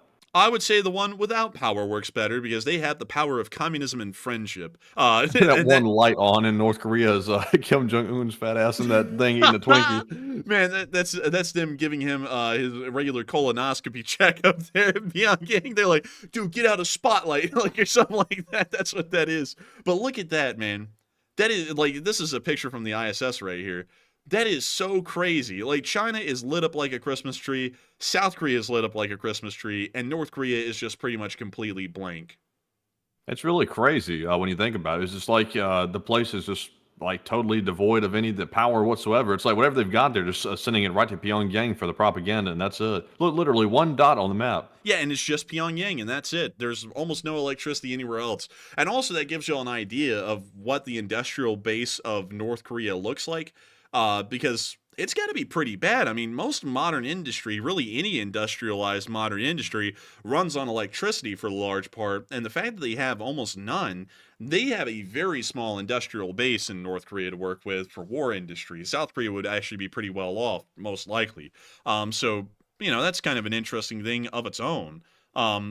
But yeah, that is crazy to look at, honestly. I got to say. I said the North Koreans are net carbon neutral. I guess they are. They literally have no carbon emissions at all. They're the most green country on the planet, is North Korea, but not by choice. Well, I don't know about that one, man. Like, I don't know about that. Forget the slag and all the other junk. Just forget that for a minute. Just the power. Let's just forget their uranium ore concentration plant that makes the only usable uranium by burning coal in huge amounts to make uranium. It's green, though. They're the most green country on earth. Look at that green water. That green lake full of toxic goop. It's like, bro, they're clean, all right. They're green. They're glowing green down there. It's like, this is not healthy. Like, they have coal literally just in valleys in the city. Like, they're literally eating coffee made of snow. Like here around this area. Oh my goodness, and it gets worse. It gets so much worse. Let me go show y'all an industrial area in Pyongyang if I can find one. See here. I gotta find it. Oh, jeez. Where in the world would it be? There are some places in North Korea that really do look like hell, and I don't think it'll be Pyongyang. I think all the major industries elsewhere. So let's go down to Nampo, because it probably will be here. Yeah! Look at this! Dude, the entire dock is charred black from coal dust. That's got to be bad for the lungs. You know they don't know what a respirator is. Oh, hell no. They don't even know what the hell breathing is, man. Like, the schools didn't teach them that. But, yeah, it's bad. It's horrendous, man. Look at these fishing boats. Like, no docking standards or nothing, man. It's horrendous up in here. Is this their intermodal port? I have never seen an intermodal port like this before, dude. They literally just put the containers wherever, and then they made a wall of containers around the port. Also, let's see, they have, like, do they have dock cranes? I think they have one or two over there or something. What are they doing to, like, transport the stuff around? Because I don't see any trucks on the ground. They literally get, like, 10,000, like, slave laborers together and just have them drag them over here with ropes, I guess. Like, I don't know. Like, oh my goodness. Well, there is a truck right there, actually. And then they have a tractor pulling this one. So I guess they have some vehicles, but not a lot. Because I'm seeing like, oh, wait a minute, they actually have some. This is so, have a little bit. This is so haphazard, though. Like the way they're storing this stuff. Like even the I was expecting to see like some dogs tied up to the crates, like dragging them around the porch or something like that. Man, you're about to hear like that, you know, like that song that they sing on the Volga River, and then right up here you have the toxic lake that's in every single town. Man, that's the drinking water for the workers. They said, here, have some of this, it'll supercharge you for the day. Bro, and then they have a couple of small ones over here just to make it a little bit more convenient to get a sip. The old proverb always says in North Korea, you can lead a horse to the water, but you can't make them drink because it's toxic. Nah, man, the ancient Korean proverb is, here in Korea, when they're desperate for a drink, they drink the water made of piss. Or something like that is the piss lake and the piss pit over here. Like, ugh. Wait a minute, they have another one. This was even bigger. Oh, gosh, man, that's a rough looking one there. It's got even a sludge in it. Dude, this one looks like it's actually filled with turds, no lie. Like, that's rough. And then you got this. in Korea, when you work in the factories, you don't even have a roof. Like, a roof is a luxury many North Koreans can't afford. Oh my goodness. And look at the housing codes here, man. They don't have them. Like, none. They're just built however they can fit. This is the will of the people right here. This is what happened when Mount Pek II birthed the wonderful, great supreme leader. Is they got wonderful living conditions just like this. And also, one other thing I want to point out, I love how every single rail yard in the city is visible because the amount of coal dust that is at every single part of the railroad. Like, look, it's like, oh, is this a rail yard? I don't know. It's just filled with coal dust. It's not even near the coal. Like, the coal's down here. And they're just dragging coal everywhere and coal dust with it. Man, you know people have got to be dying of mesothelioma all up in North Korea, man. Like, it's got to be a huge issue. Even at the train station, man, there's coal dust all the way up here. How? Like, if you're transporting this stuff correctly, there shouldn't be coal dust everywhere like this. Like, we have this down in Mobile, Alabama, and I'll show y'all what it looks like. So here's our coal island here in Mobile. Like, it's McDuffel Island is like Coal Island here in our port. And you'll see that the tracks are covered in coal cars, but not coal dust, because there's some rail tracks right beside it not covered in coal dust, because we have proper transportation protocols and procedures where you're not just wasting coal as it sits around on the railroad tracks, you know? Like, we have standards here in America. And you can see right up here, look, here's a normal rail line, no coal dust. I mean, some pretty decrepit looking railroad ties, but no coal dust. Yeah, it's always good when you don't have the coal flying everywhere. That's a good thing. We do have some other problems, though, but nothing like North Korea's. No, and then, man, if you want to see a real intermodal port, this is how we do our intermodal ports. They're actually properly organized, and we actually have people working them. So it's a big difference here, even in Mobile, Alabama. Like, we're like... I will say, though, like, Mobile's brown water can rival the sludge water, like, pretty much any day. Like, I will say the water's not great. Man, water is not great, but down at the... Oh yeah, I forgot this is I forgot what this thing is. It's like a trash island or something like that, I think, at some point. But anyways, moving on from that. Down here, the water is not that bad. You want to see the beach? You want to see the water? Look at that water. Look at that. That water. Me personally, I wouldn't get in this water. I would probably go on down to Florida to get in the water, but this is okay. This is okay. And you know what all those things are in the distance, Matthew? They're all oil rigs. Like, all of those are oil rigs. Ah, yes. A wonderful place. And also, man, it's polluting everything, probably. Yeah, kind of. That's the best way to put it. There's one, like, right off the coast at Fort Morgan. Like, you could literally see the guys walking around on it when I was down there. And I was like, wow, look at that. So he's right there. And I can't see it here. You can see kind of like little dots around here. These are the rigs. But there's one that's really close up here. I just can't find it, though. But anyways... With that, I hope that does kind of give you all a bit of a difference in between North Korea and Alabama, because even though Alabama is usually considered pretty backwards compared to the rest of America, we even make the North Koreans look stupid. And so with that, I hope that does address that fairly well. That's a self-burn right there. That's kind of rare. But anyways, with that, thank you so much once again for support, Glock who's there, and helping this channel to keep on running, and LSA forever. And with that, we are on to the next one. All right, and this one goes to Marion Deemert, who puts in a $20 donation. And Marion is an old guard, and it's good to see you once again, Marion, for that $20 support as well. And he said that the world is in a mess right now, and slow Ukraine. And I completely agree, Marion Deemert. The world is going awry these days. It's a pretty tough time in the world, but hopefully America will be able to weather it by making sure to stay level-headed but firm on our kind of commitments that we have worldwide to supporting our own interests and improving the quality of life in our sphere each and every day. Hopefully that'll be the case, but, you know, sometimes people kind of miss that and miss the forest for the trees. But still, I thank you so much once again for the support and helping this channel to keep on running. And with that, we are on to the next one. And this one goes to Leora Abigail, who puts in a $20 donation as well. And thank you very much, Leora Abigail, for that support. I said, I'm curious, Enforcer. Enforcer was showing grit when Truman made the choice to drop the nuke on Japan. I'm just curious. And the big stick quote was Teddy Roosevelt. I would say yes, for the most part. The reason why we dropped the nukes on Japan is a bit of a complicated one. People have said that that's a pretty controversial one. I generally say there was really no other way. because the Soviets started to invade Manchuria during that time. And from what we knew, the Soviet steamroller was going to take over not only Manchuria, but the Koreas, and we were trying to stop that from happening.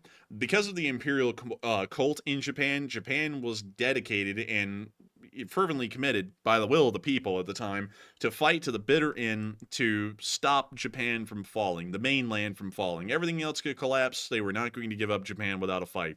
So what we did was a fairly strategic decision.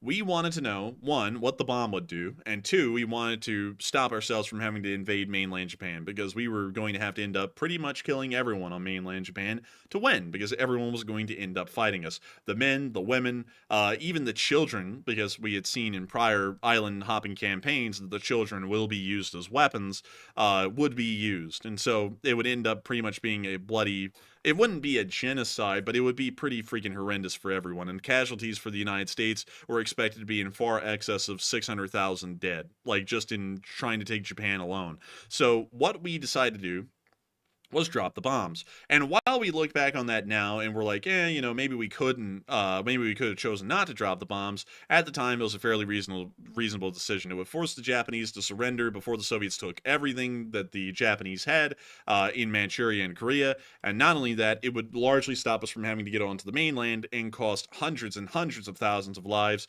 and millions of Japanese lives fighting them on the actual mainland. So what the mathematical equation was is that people were going to die, but how many?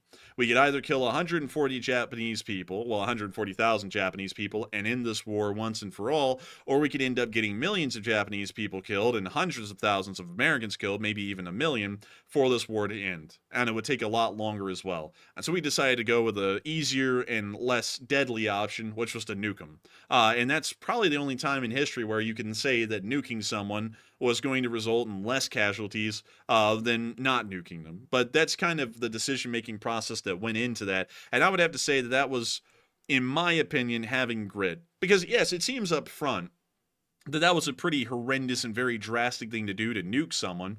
But at the same time, when you think about it and you measure it out, having grit and just saying we will drop the atomic bombs on them actually really saved everyone a lot of lives and also a lot of time, really. The war ended pretty much days after. And so with that, I hope that does address that fairly well, at least in my opinion, Leora Abigail. And I hope that does kind of explain why sometimes you have to have the grit to make a tough decision like that. Because while it always seems like it's really jumping the gun or really going overboard, it does actually mitigate things well on into the future and actually helps everyone out in the long run. Because, inadvertently, it actually saved millions of Japanese lives to end up killing about 140,000 total in Hiroshima and Nagasaki. Pretty morbid way to look at it, but, when we're talking about the mathematics of just sheer human lives being lost, a little over 100,000 is far better than tens of millions possibly being killed. But with that, I hope that does address that fairly well, at least in my opinion and how I look at it. And I thank you once again for the support and helping this channel to keep on running. And the big stick quote is from my favorite president, Teddy Roosevelt. That is my favorite president in American history by far. And so with that, thank you so much once again. And we are on to the next one.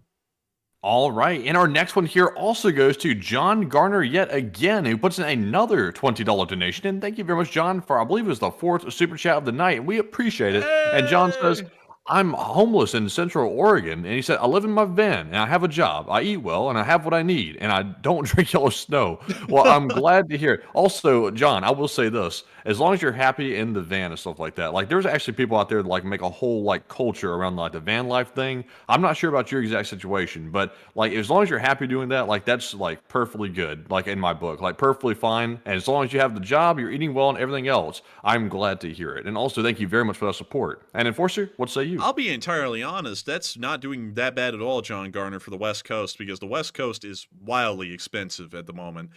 We went through there on a vacation, and we knew that if we lived out there, we would probably be we would be homeless. We couldn't afford anything out there. So I gotta say a big thanks to you for supporting the channel and helping you to keep on running. And you're not drinking yellow snow. You're not drinking coffee made of snow. And also, John Garner, I wish you the best of luck once again on your recovery. I hope things are going well, and also I hope van living isn't bad. I don't really know a lot about it. Some people glorify it, some people hate it. There's a lot of people who kind of have completely different opinions on it, and hopefully it's not that bad. Because I actually found out that sleeping on an air mattress is not that bad. Actually, I'll have y'all know. But with that, I thank you so much once again for the support and helping this channel to keep on running, John Garner. Because if it wasn't for folks like you, we wouldn't be able to keep this channel running and make this thing possible. And so, huge thanks to you once again. And with that, we are on to the next one. And our next one here goes to John Person, who puts in a $20 donation. And thank you very much, John, as well, for that support. He said, "This is the last money I have after buying snow." And I thank you for your support and helping us to continue to support our snow fund. Because after we heat it up with the sun rays, we have a slush fund. And I thank you for supporting our slush fund. But still, I thank you so much for the support and helping this channel to keep on running, John Person. Because I'll tell you something, it's hard out there living in the American world. I mean, just eating crows, buying heroin, and drinking snow. It's a tough life out here. But beyond that, we make it work nevertheless. And also, Matthew, so I was thinking with the propaganda, they never said anything about meth in that propaganda film, Matthew, because they know everyone in North Korea is on meth. They're like, look at the dirty American imperialist on heroin. Us North Koreans, as superior as we are, only do meth. Like, that's probably what Man, they're these are going just to chemists making chemical products. Those are fine, upstanding people. Bro, man, some North Koreans out there, man, he's like, let me come up with a good song. I got that meth in my cup or something like that. They're like, they're out there in the countryside just cooking meth. It's just what they do. But anyways, with that, I hope that does address that fairly well. And I thank you so much once again for support, John Person, and helping this channel to keep on running. And with that, we are on to the next one. And our next one here goes to Randolph Eck, who puts in a $20 donation. And thank you very much, Randolph, for that support. And they said, these $20 are made of snow. And take one from the chat. Hey, thank you so much for the support, Randolph Eck. And I have a feeling, man, that the whole made of snow thing is about to be a next meme here on the channel, because a lot of people love that one. But I gotta say, thank you so much for the support and supporting the snow, because we have to make sure to melt the snow to drink our coffee. And I got to thank you so much once again for support and helping this channel to keep on running, because if it wasn't for folks like you, we wouldn't be able to make this thing possible. And so with that, a big thanks to you so much once again, and we will make sure to take one from the chat.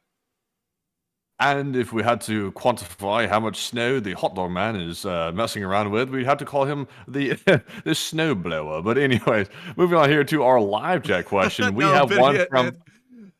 If we had to talk about how much snow the hot dog man was messing with, his new name would be Jack Frost. Something like that. Oh, dear, man. I'm telling you what. But anyways, our live chat question here goes to Brian Games, who said, is South Korea actually doing anything to antagonize North Korea? Oh, no.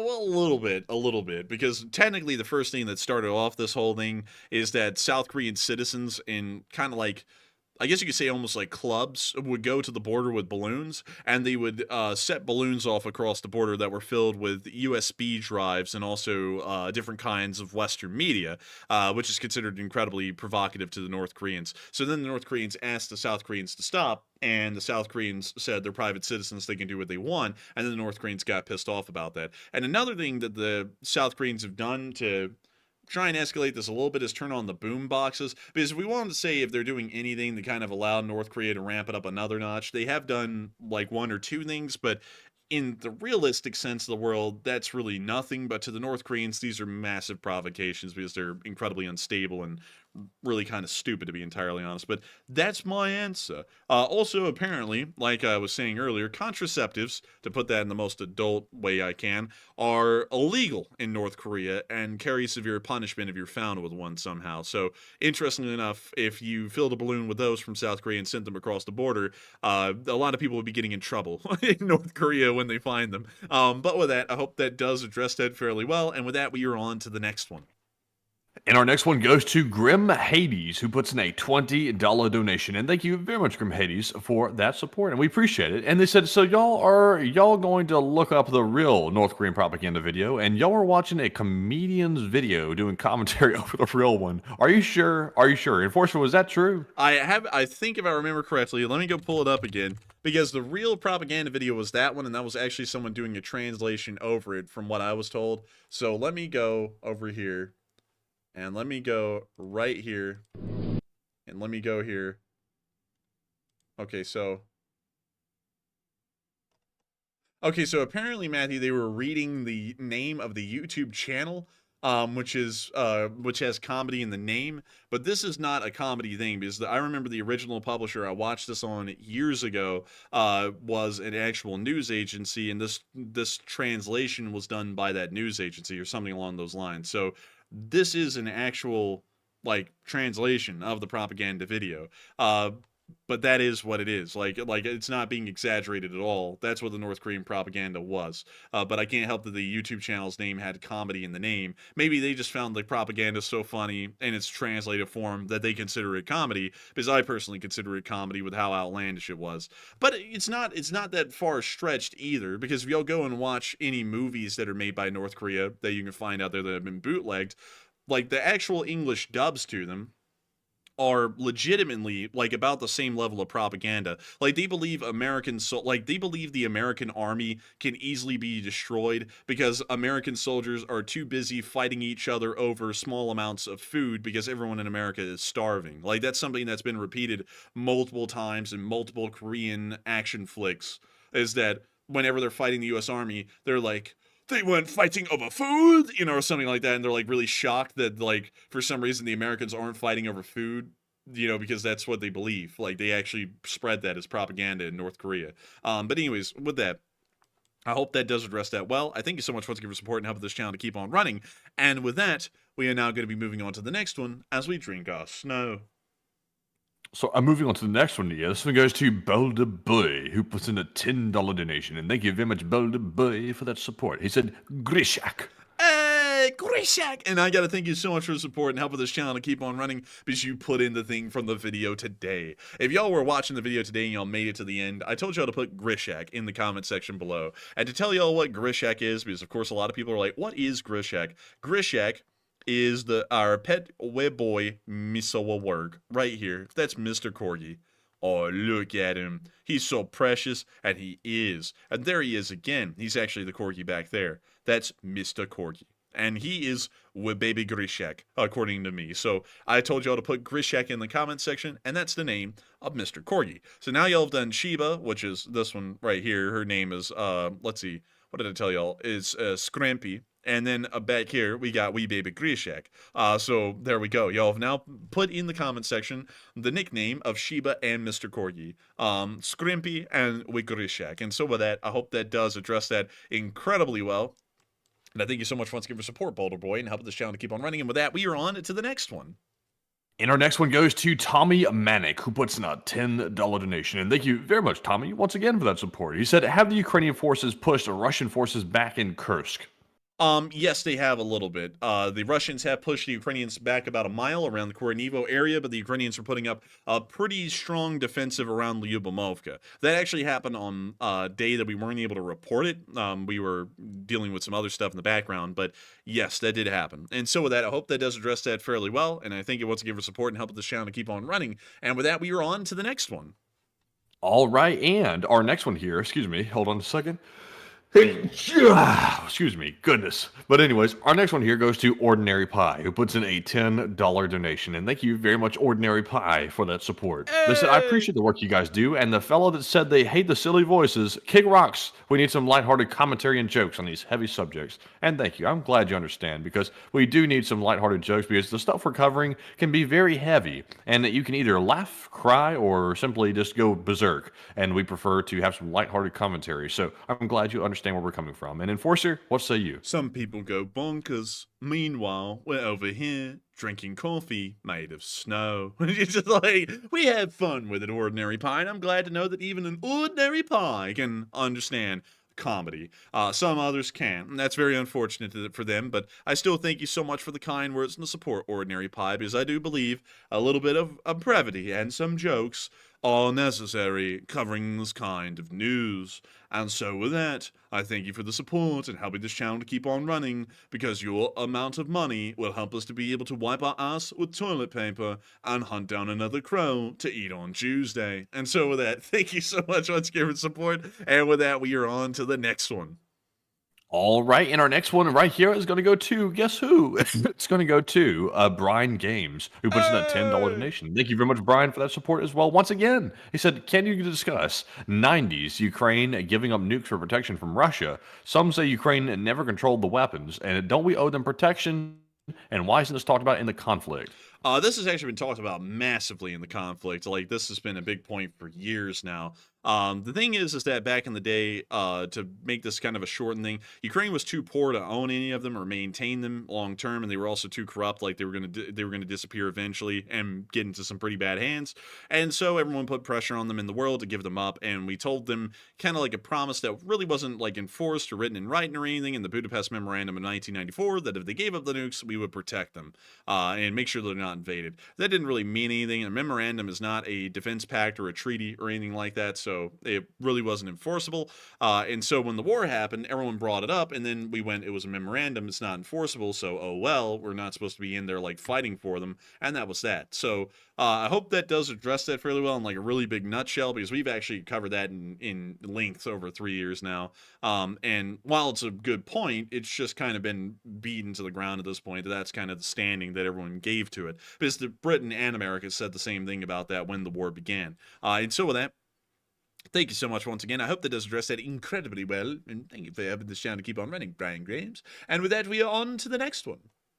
All right, and our next one here is going to go to, guess who? Ed. Ed puts in a $10 donation, and this is Irish Ed, by the way. He said, Irish Ed here, and I was thinking about the enforcer's recent comments. New HQ, sleep on the floor, needs coffee, eats crackers on air, always too hot or too cold, LOL, and love you guys. And thank you very much, Ed. Thank you very much. And thank you so much for the support, Ed. And also, we aren't sleeping on the floor. We are sleeping in air mattresses, an improvement by bounds, because the air mattress is actually comfy. But I do thank you so much for the support and helping the channel to keep on running. And the new Enforcer HQ was popped up really quickly. Like, you know, like I'm not wanting, like when I said a while ago that we were on air mattresses, I wasn't wanting anyone to think that we were like, you know, sitting on the streets shooting up heroin and drinking coffee made of snow. Like, that wasn't really like the impression that was supposed to be given. We kind of had to move into Enforcer HQ 2.0 rapidly, so we really didn't have time to do a whole bunch of the house making stuff beforehand or anything, so we kind of had to do everything on the fly in the middle of getting this thing. So that's why we currently are still sleeping on air mattresses at the moment. It's not a big deal though. Like, we're completely fine and taken care of in the background. We have food to eat. We are able to work, which is the most important thing in my opinion, that we are able to continue working on what we do, and we're also able to sleep. So as far as the basics are concerned, we have met the basic necessities to continue functioning. We of course have to work up from there still, which is kind of a uphill battle. Like, we finally got actual internet today. We're going to be getting Ethernet, hopefully, like connected to the computers here really soon, and then we're going to work on the Discord thing as well. And I'm also still dealing and working with the orchestra in the background to be able to get that ironed out, so that way we can finally have the Armed Forces medley complete too. So I do thank you so much for the support, Ed, but I don't want any of y'all to think that we're in like some sort of like a desperate situation like Squalor and we're setting up the show like under a bridge or something every night. We are doing fine. Like, everything is coming together. Everything's still, you know, getting put together behind the scenes, and everything is a-okay, folks. We don't want y'all to worry about us. We just want y'all to enjoy the news. And so with that, big thanks to you once again, Ed. I hope that does address that incredibly well. And with that, we are on to the next one. All right, and our next one here goes to Mr. Shroom Kid, once again, who puts in a $10 donation, and he tells us some very interesting figures here. He said $1160 a month for a one-bedroom apartment newly built for me, and 20 miles east, about $1,300 to $1,500, and tip is to stay out of the bigger cities and just to get on the edge of the city. And you know, Mr. Shroom Kid, that's a good idea. Honestly though, the $1160 for a one-bedroom apartment newly built, that is a really good deal actually, because even here in Birmingham, Alabama, the apartments are hovering around $1,300 a month, unless you want to go to a bad side of town, and then it can go down to, I think, like $800 a month or something like that. But the bad side in Birmingham is so bad that you'd be better off like trying to find a way to make the extra cash because you don't want to end up getting shot on the bad side of town. So it's just crazy. Like the apartment prices these days, it's really out of hand, like pretty much everywhere. But even saying that though, we still don't have the problem that California has when it comes to housing. Like even with that in Alabama being high, it's not as high as California. It's like 3,000 out there for a 1-bedroom. But anyways, I'm glad to hear you have some good affordable prices out there. But Enforcer, what say you? And I have to say, it is nice to hear that you have some affordable prices out there, Mr. Shroom Kid, because it is interesting here that it's only $1,160 a month for a 1-bedroom apartment because, like Matthew said, it's a bit expensive, a bit more expensive here in Birmingham at least. But still, I thank you so much for the support and helping this channel to keep on running because it is folks like you who helped make this thing possible and help us to keep this thing running. And with that, we are on to the next one. And we have a $20 support from Monsieur Gaston, who put in that 20 and said, for the hot cup of snow fun. And I thank you for your support and helping us to continue to buy a hot cup of snow. We only get 1 cup a day of coffee made of snow. And American coffee is not as high quality as the Democratic People's Republic of Korea's snow. And so we get more snow from Korea. But I do thank you so much for the support, Monsieur Gaston. I'm helping this channel to keep on running because you've been around forever. And I thank you so much for being here tonight and helping this channel to keep on running. And someone said, oh my God, you're still live. Yeah, we run like a 3.5-hour show every day. You know what I mean? Like it's kind of what we do. But still, thank you once again. And with that, we are on to the next one. Also, what is this, Matthew, about I win? Say it one more time. You lagged out when you said it. Oh, man, you got to be kidding me there, man. Oh, man. What is it about? What was this thing about I win? And then someone said you win a ban. Like, what happened with this? Man, that guy was going on a tirade. At first, he just said his opinion. I was like, okay, he just like said his opinion. It was kind of offensive. I let it go. He said something about how we're glorifying war or something like that, and that's really wrong for us to do and stuff like that. And he's been here for a minute, this fella his. He knows how we do things. He knows how we cover the news and stuff like that, and he's acting like he's ignorant to it. So then I said, okay, like I've discussed it with him a little bit, and it slowly turned sideways. Then he got upset and angry and wouldn't let it go. And then he's talking about, I won, blah, blah, blah, blah, blah. And I didn't at you, but I won. And then he got foul in the live chat. So then I had to say, okay, yes, sir, you won a ban. And then he had to go. Man, oh man, that's so sad. And they've been around for a while too. It's like, you know, there's a rule about civility. You start dropping that rule, it's a ban, like pretty much instantly, especially if it pops up on our radar. Like it's an instant ban. Very unfortunate, but I guess you'll have to go back out into the streets and sit near the advertisement for expensive Dell computers and continue to eat his crows on Tuesday. But with that, we're on to the next one. All right. And also, that I'm honestly like, I know that people are looking at this from the outside. I was like, damn, that's kind of brutal, like to tell someone like you want a ban. But honestly, the guy was getting foul. Like I was trying to be civil until he got foul with me, and then I was like, okay, I'm gonna have to just lay down the law now and just do that. But anyways, moving on here to our next one, we have a $10 super chat from Jason Carney, and thank you very much, Jason, for that support as well. And I do not see a comment attached, but thank you very much for supporting the channel. And Enforcer, what say you? And I gotta thank you so much for supporting the channel as well and helping it to keep on running, Jason Carney, because if it wasn't for folks like you, we wouldn't be able to make this thing possible. And while you didn't throw in a comment, we are still massively appreciative. And so with that, we are on to the next one.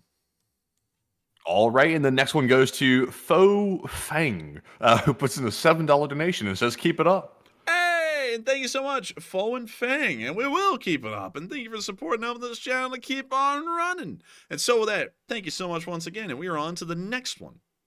And this one goes to Bruce Lee, who puts in a 5 and says, Grishak, LSA. And now you two can have 2 Costco hot dogs, bliat, in LSA. We're Costco guys. Of course we buy 2 hot dogs or something like that, but still. Man, we're Costco guys. Of course we get sponsored by Costco to say this.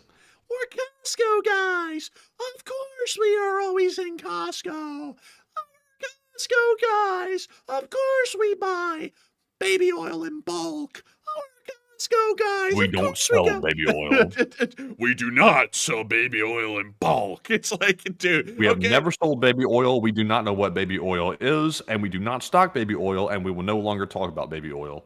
We're Costco guys. Of course we go to the freak off party. So there's something like that. It's like, no, there's no baby oil in Costco. But still, thank you so much once again for support and helping this channel to keep on running Bruce Lee, because now we will be able to get 2 Costco hot dogs, and they're pretty good actually. The pizza and the hot dogs from Costco are not bad, and they're really good, like well priced too. And so with that, thank you so much once again for support. I hope that does address that incredibly well. And with that, we are on to the next one.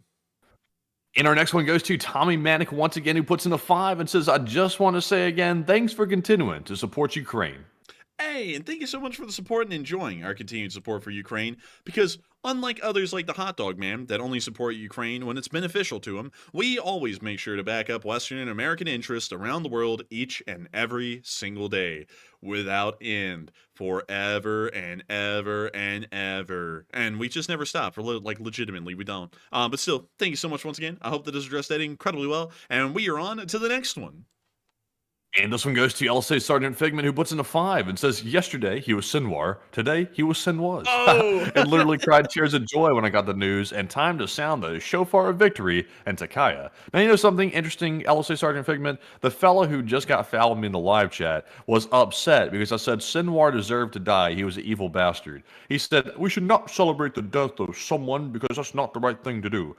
Listen, if someone is an evil bastard like Sinwar, like that guy was straight up evil, did horrific things that I can't even talk about on the stream because it's so bad YouTube would probably not like that. That guy was a walking devil. And to say that we should not be happy about his execution, basically, is a little bit silly. But I agree with you. And Enforcer, what say you? I would have to agree. It's a little silly to act like you cannot cheer on the death of an irredeemable person. Like, I would cheer if Hitler died. If he was alive and he died today, I would be cheering tomorrow. If Stalin was here and he died, I would be cheering. If Mao died, I would be cheering. If Kim Jong-un died, I would be cheering. There are people in the world who are truly irredeemable, especially the enemies of this republic that are irredeemable, that should be cheered on when they die. Like if I was, like when I was around as a kid and I heard that Osama bin Laden had been killed, I was all for it. Like I was a young kid. I really didn't even know a lot about the world at the point. I didn't know Osama bin Laden was a bad guy. And when I heard he died, I was like, it's a good day in the world, because this guy who largely was the architect behind 9/11, he's dead now. I was like, that's a deserving thing. Like, you know, like, people can be, like, all high and mighty and go, it is not our position to judge others and cheer for their death. But it's like, you know, if we're talking about Hitler and he died, like, I'm not really going to be shedding a tear for him, you know? Like, I feel like that would be a sensible position. And so with that, I hope that, honestly, like, if Putin died of a stroke, like, I would be cheering for that. And, you know, and that's kind of something as well, because I know this PJ guy here. If Putin died, he would be cheering and out in the streets celebrating, drinking and stuff. But if he likes someone, like maybe say this guy had sentiments for Iranian proxy groups and one of their people dies, then it's, we cannot cheer on the death of anyone. It's like, oh, come on. Like, really, please. But anyways, with that, I hope that does address that fairly well, at least in my opinion. And with that, we are on to the next one. But a huge shout out once again for the support, LSA Sergeant Fame. And I would say today was a great day. And so with that, thank you so much once again. We are on to the next one. I guess PJ was somber when Hitler was in the bunker. It was a somber day for him. To me, it had been a good day when he was in the bunker and he went out. But to some people, it was a somber day. But anyways, moving on here to our next one. We have a $5 super chat from Scott Kim. And he says, we have troops all over Korea. And will we be responding to try to prevent an attack by the North? No. Our troops are entirely in defensive posture in South Korea. They are only to respond if fired upon. So they would not be conducting any preemptive actions. They will only be conducting defensive actions if anything was to occur. And so with that, I hope that does address that fairly well. And I thank you so much once again for support and helping this channel to keep on running. And with that, we are on to the next one. All right, and our next one here goes to Patrol, who puts in a massive $100 donation. And thank you very much, Dang. Patrol, for that $100 support. That's massive. And he said, please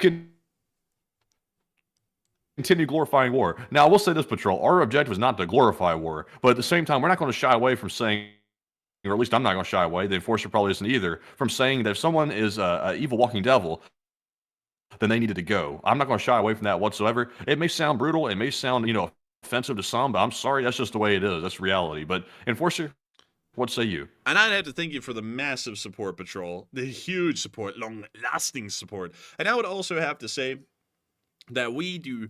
I don't really think we glorify war. Like, if it comes off like that, that's not the way it's supposed to be intended. But one thing I will say, though, is that we're not going to demonize every war, and we're not also going to make it sound like it's glory either. You know, if it comes off as a glorified thing, maybe it should. You know, like for example, would I make war sound terrible if we're fighting the Nazis? Like, no. Like, that's a pretty good war to fight right there. Pretty questionable group of people. If we're fighting communists, am I going to make it sound like that's a bad war to fight? No, those are pretty questionable people. It's probably a good thing we're fighting them. Would I make it sound bad that we're fighting terrorists in a place like Afghanistan? No, I think that's a pretty good thing. You know, to be entirely honest, like, there are wars worth fighting. That's something that that some people in the modern world don't understand, and I guess it's like the whole like hippie thing carried over into the modern day, and then kind of became mainstream that all war is terrible. Why make war when you can make love? But it's like, isn't there stuff worth fighting for? And obviously, everyone thinks there's stuff worth fighting for. Like, you know, I could think of I could think of some things. You know, like, let me think. Maybe to fight against the I don't know, the exploitation of I guess you could say, let me think of a good way, the exploitation of vulnerable individuals, including children. Like, I feel like everyone could be on the same page that if an entire country or an entire group was dedicated in the world to just doing something like that, which is a heinous thing, I'm sure everyone could agree that coming together and fighting them in an open war to defeat them and stop that from continuing to happen would be a good thing. Like, or would people say that war is so bad we should continue to allow stuff like that to happen? Is that what we're arguing by saying that all wars are terrible and sometimes there is no such like, there is never such a thing as a just war? There is such a thing as a just war. To me, wars are a toolbox like any a tool like any other in diplomacy, and sometimes it's a tool that has to be used. Like, right now, if the United States started to conduct military intervention in Haiti to try and bring the situation under control down there, that might be a just cause. I mean, you know, we don't really have to do anything in Haiti, to be honest, at the moment. But considering that there's a guy called Barbecue down there running the place and cooking people, you know, if we got involved down there, I wouldn't think that's an incredibly bad thing. Like, I would say that's probably a just reason to get involved if we're speaking on the humanitarian side of things. If we're talking about the strategic side of things, there's always reasons to get involved. There's always reasons to sometimes to have to fight over things, like against Iran. Like, you know, that might be something coming down the pipe in the future. And as far as it's concerned, like, that would be a fight worth fighting. You know, of course, there's a certain limit that you could take it to, but still, there are such things as just wars that we have to fight. Like, you know, sure, and I bet someone will go, it might be just to you, but is it just to the Iranian family who that soldier came from? And it's like, that's a little too humanist for me. I'm sorry. Like, we're Americans pursuing American interests. Obviously, that's not Iranian interests. So if some of their people end up getting, you know, like, and I'm not saying just some random people in Iran, if their soldiers end up getting killed in that war, like, I'm not really going to be that sad about it. You know, they've stood in the way of our interests. Their government didn't stand down. The nation, as a part of the government, suffers the consequences. That's just how it works.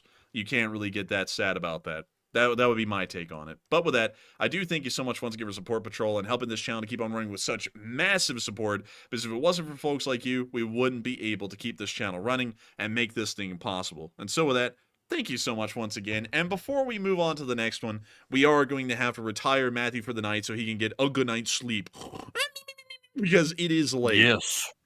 It is getting very late, and I think I've gone beyond my limit today after dealing with everything during the day today. We had the fiber installed today, and that was a process on its own. I'm very grateful for the people that helped us with that today, by the way, because there was actually a good bit of people involved in installing that fiber, and we appreciate it. But nonetheless, it is exhausting dealing with all that stuff throughout the day, and that was not the only thing I dealt with. So I think 1240 might be the limit for me. So before I sign off, I just want to say this real quick. Thank you all once again for all the kind words and support tonight, and we appreciate that very much. And I will see you all tomorrow, probably on a short war summary midday, and definitely on the stream tomorrow night. But once again, thank you all for another great stream tonight, and I'm going to turn it over to the Enforcer to round it out for the rest of the night. So y'all get some rest, and I'll see you soon. And with that, we're going to be continue on drinking our coffee made of snow. But moving on from that and into our next one, we have a $5 super chat from Octavian Timarasanu. And Octavian said, should the madman theory, as employed by Nixon to deter the Soviets, be revisited in today's foreign policy?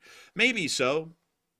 sometimes being a bit of a madman, or at least a madman on a controlled level, is actually a beneficial thing, and that could end up possibly being beneficial even in the modern day. Not to say that I, am a big fan of Nixon or not. I will say this though, because I always like to say something positive about all of our presidents if I can. Nixon was a very intelligent person. A lot of people don't give him a lot of credit for that because, of other things that he did that were questionable. But Nixon was a fairly intelligent person whenever you listen to him in interviews. He had a very innate understanding of the world. And whenever I listen to him, I see that he had a lot of reason. And not only that, he was able to use that reason to accurately predict what a lot of areas of the world were going to look like today, like the Russian Federation and China. He was pretty much spot on with, which takes a lot of intuition and intelligence to be able to extrapolate that far into the future and crystal ball like that, what they would look like in the future. So that was actually pretty impressive in my opinion. But beyond that, I would have to say that in my opinion, that might be beneficial on the world stage at this point. But still, thank you so much once again for support and helping this channel to keep on running. I hope that does address that well, Octavian. Very good question, by the way. And with that, we are on to the next one, which is a $5 super chat from Grim Hades. Oh, this is the ghost of Matt. Oh, you missed a $20 super chat. Oh. We're actually on Grim Hades at this point. And thank you for reminding me of that, Matthew, before you got completely off. We're actually going to be addressing the $5 super chat from Grim Hades and the 20. So Grim Hades threw in a 20. Hey, thank you so much for the support. I almost missed that one. And Grim Hades said, since you had a thing on X, they took a cookbook showing what they eat in North Korea. And thank you for the support. And we will be looking into that to see what they're eating up there in North Korea. But still, I thank you so much for the support and help the channel to keep on running. And on to your next super chat. Grim Hades also said, this is a comedy channel that is making the commentary Comedy Shogun. Find the real video and see what they're really saying in the subtitles. And I thank you for the support, Grim Hades. And considering that you're saying that, I will look again and try and find it again to see if it's different. Because from what I understand, from what I remember, that was the correct translation, but maybe we are wrong. But still, thank you so much once again for support. I hope that does address that well. And with that, we are on to the next one, which is a $5 super chat from Kachillian343. And Kachillian said, North Korean commissar, you want food? Treason against the God Emperor. Purge the heretic. Hell, at least in 40K, they get corpse starch, and North Korea is 40K in real life. I would actually say North Korea is worse than 40K in real life, because at least in Warhammer 40K, they had electricity, Like in North Korea, they don't even have that. And so I would generally say, in my opinion, they're actually worse, which is pretty shocking because the Imperium of Man is really bad off. Now, I'm not a heretic, but it's not like the best of situations, to be entirely honest. But still, thank you so much once again for support and helping this channel to keep on running, because it is folks like you who help to make this thing possible. And also, if y'all are just wondering, what are my favorite loyalist chapters of the Adeptus Astartes in Warhammer 40K, I will tell you that they are the Black Templars. Well, really, the Salamanders are number 1, the Black Templars are number 2, and then maybe the third is, let's see here. Oh boy, what are they called? The Blood Angels. Yeah, the Blood Angels. Those would be like my 3 favorite Loyalist Astartes chapters, in my opinion. And so with that, I hope that does address that fairly well, at least in my opinion. And thank you so much once again for support and helping this channel to keep on running, Conchulian. And with that, we are on to the next one, which is a $5 super chat from Darren Quinn. And Darren said, Kim Jong snorts seaweed, but he don't surf. If he did, the world would flood. And that is true. If Kim Jong-un tried to surf, the displacement would cause tsunamis. And I gotta thank you so much once again for the support and helping this channel to keep on running. Because if it wasn't for folks like you, we wouldn't be able to keep this channel running and make this thing possible. And so with that, thank you so much once again. I hope that does address that incredibly well. And with that, we are on to the next one, which is a $5 super chat from Ed. And Ed said, Irish Ed again. Hey, and I forgot one thing. The Enforcer office is a makeshift shanty with soundproofing, LOL. I'm just goofing with you, AJ. No, it's fine. I know you're just goofing around, Ed. But I do thank you so much for the support and helping this channel to keep on running. Because if it wasn't for folks like you, we wouldn't be able to sit in the shanty shack and run this thing with makeshift soundproofing. And so with that, thank you so much once again. I hope that does address that incredibly well. And also, I just saw Fiuma say, I'm a Blood Angel, brother! Hey! I actually play in the game of Space Marine 2. I play as a Black Templar, just because I think they have a pretty neat aesthetic. Not that they're, like, considering that they're a non-codex compliant chapter, which some of them are, I'm not really sure if the Blood Angels are or are not. I think they may be. I don't know. Correct me if I'm wrong on that. But considering that they're like a non-codex compliant chapter and they have like tens of thousands of members spread across the galaxy, it's like, you know, they're probably like one of the most common space marines to run into out there in the Imperium. But I still think they're pretty cool just because of like the whole black and white aesthetic they have for a paint job on their armor. And I'm like, that's pretty cool. But as far as it goes, like lore-wise, in my opinion, I personally think that the salamanders are one of the coolest, really because they're just nice. You know, and like while the 40K universe is grimdark, I'm not really like a grimdark person all the way. So I really like the salamanders because they're just really nice to actual humans, like, you know, that aren't Astartes. And also on top of that, they're just neat. Like they have like this whole forge thing going on because their Primarch is Vulcan.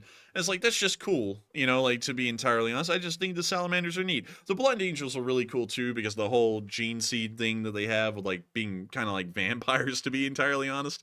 So that's pretty cool to me.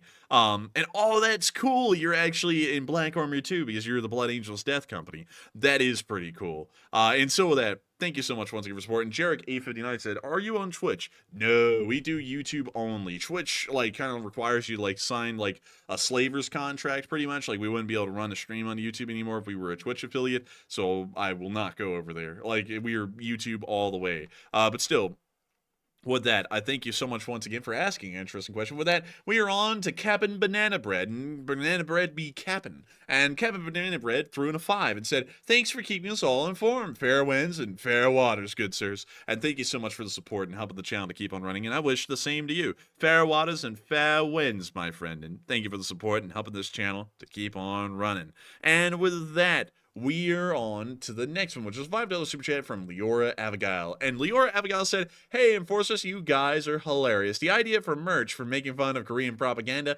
and the hot dog man humor would be great. Keep it up, guys. And thank you for the support, Leora. And I think that would be amazing ideas to set down, is to do something hot dog man related and to do something North Korean propaganda related. Maybe even put the two together. That would be great. And so with that, thank you so much once again for support and helping this channel to keep on running. I hope that does address that incredibly well.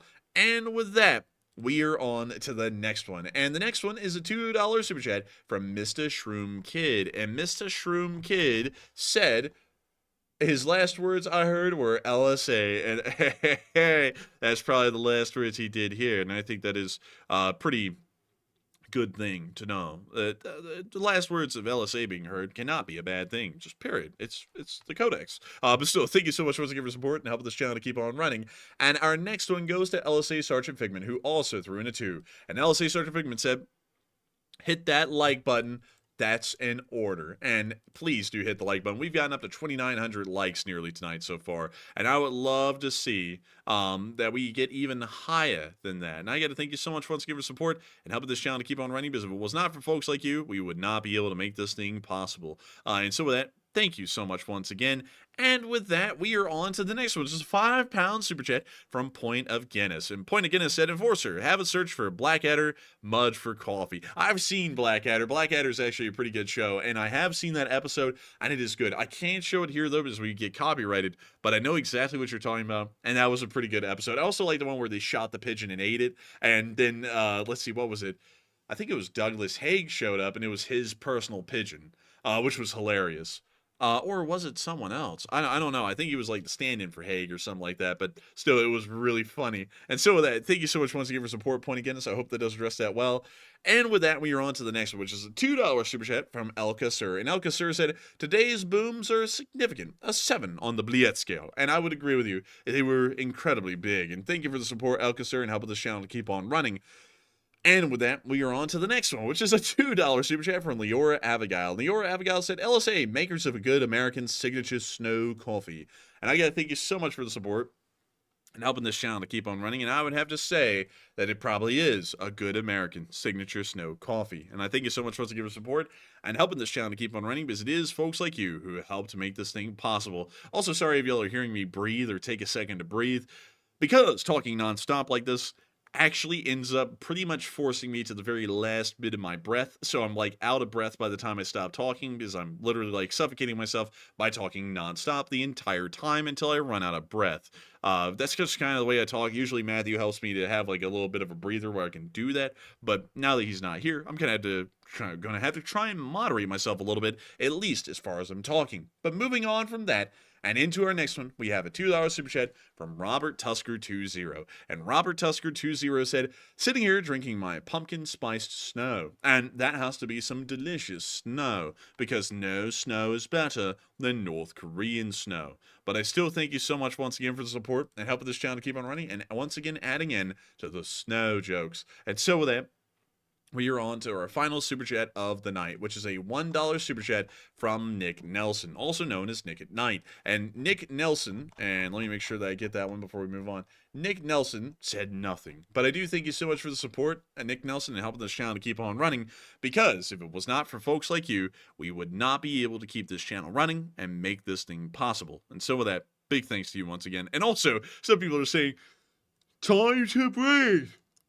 I'm so sorry about that, but time to breathe. And I wish, but generally when I'm running the show, I try and make sure that we get out as much information as possible. And if I talk slowly where I actually can breathe in between the sentences, y'all will see that I have to talk a lot more slowly. And it's kind of a strategic decision to talk really quickly, because one, I'm able to keep up with what I'm coming up with inside of my head, which still is honestly a lot quicker than I'm able to talk even at my fastest. And the second thing is that it also allows me to get out the loads of information that we have in a really short amount of time. And while it is about hours into the show, we're like 3 hours and 50 minutes in, there is still a lot to go. Like, we still have the Morse code decoders and 3 live chats, and it's been almost 4 hours, even talking at 1,000,000 miles an hour. So that's kind of why I have to talk incredibly quickly most of the show, is to be able to make sure that we can get through all of it in even just 3.5 hours most of the time. But with that, we are now moving on into our Morse code decoders of the stream, which are Cliff Simonson, Mark Hodges, Earl Purdue, Kevin J., Paul Schultz, David Millslips, Her Royal Fluffiness, and Arabelle Garbo. And the Morse for tonight from the LSA Signal Corps: get you some delicious ramen, because it will get you a free North Korean prisoner, Juche not included, and long live the Lee Spring Army. And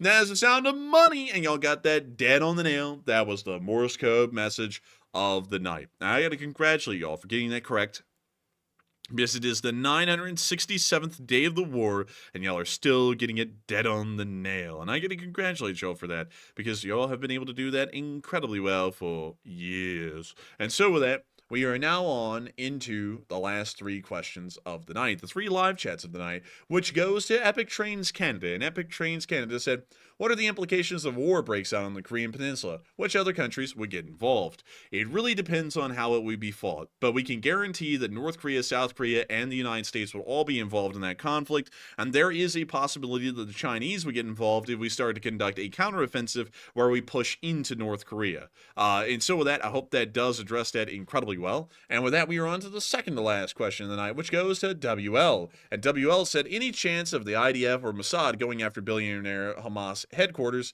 or heads in Qatar? There is a chance. We've never seen them do that yet, but there is always a chance that they could try and conduct something like that against the Hamas heads that are in Qatar, but we've never seen them try to do that yet, and we're a little bit unsure if they would, because we've never even seen them have any kind of inclination to do something like that yet. So with that, I hope that does address that fairly well, or at least the best I can, and I thank you for asking a really interesting question there. And with that, we are on to the final question of the night. And so the lucky last person to throw in the lucky last question of the night is Stauntry. And Stauntry said, what is your take on the Su-57 shooting down the Okhotnik drone recently? It was a pretty interesting thing to see. It's an incredibly large drone that was supposed to operate as like a 6th generation fighter aircraft or a multi-role. And the fact that they had to shoot it down with a 5th generation that hardly is even a 5th generation really shows how far behind the Russian aviation sphere is. So in general, I would say it wasn't that surprising to see something like that. Pretty funny, though. And that would largely be my take on it. And so with that, I hope that does address that incredibly well. And we have finally reached the end of tonight's stream, 4 hours in. I got to thank all of y'all so much once again for watching.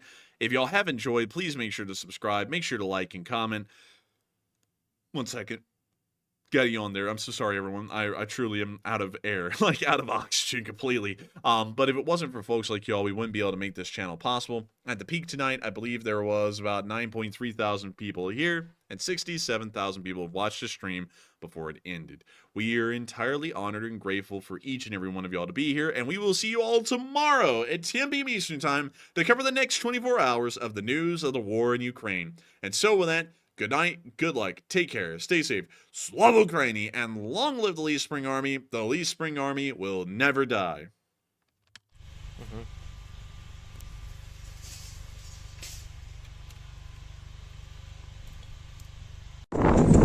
Yes. The Lee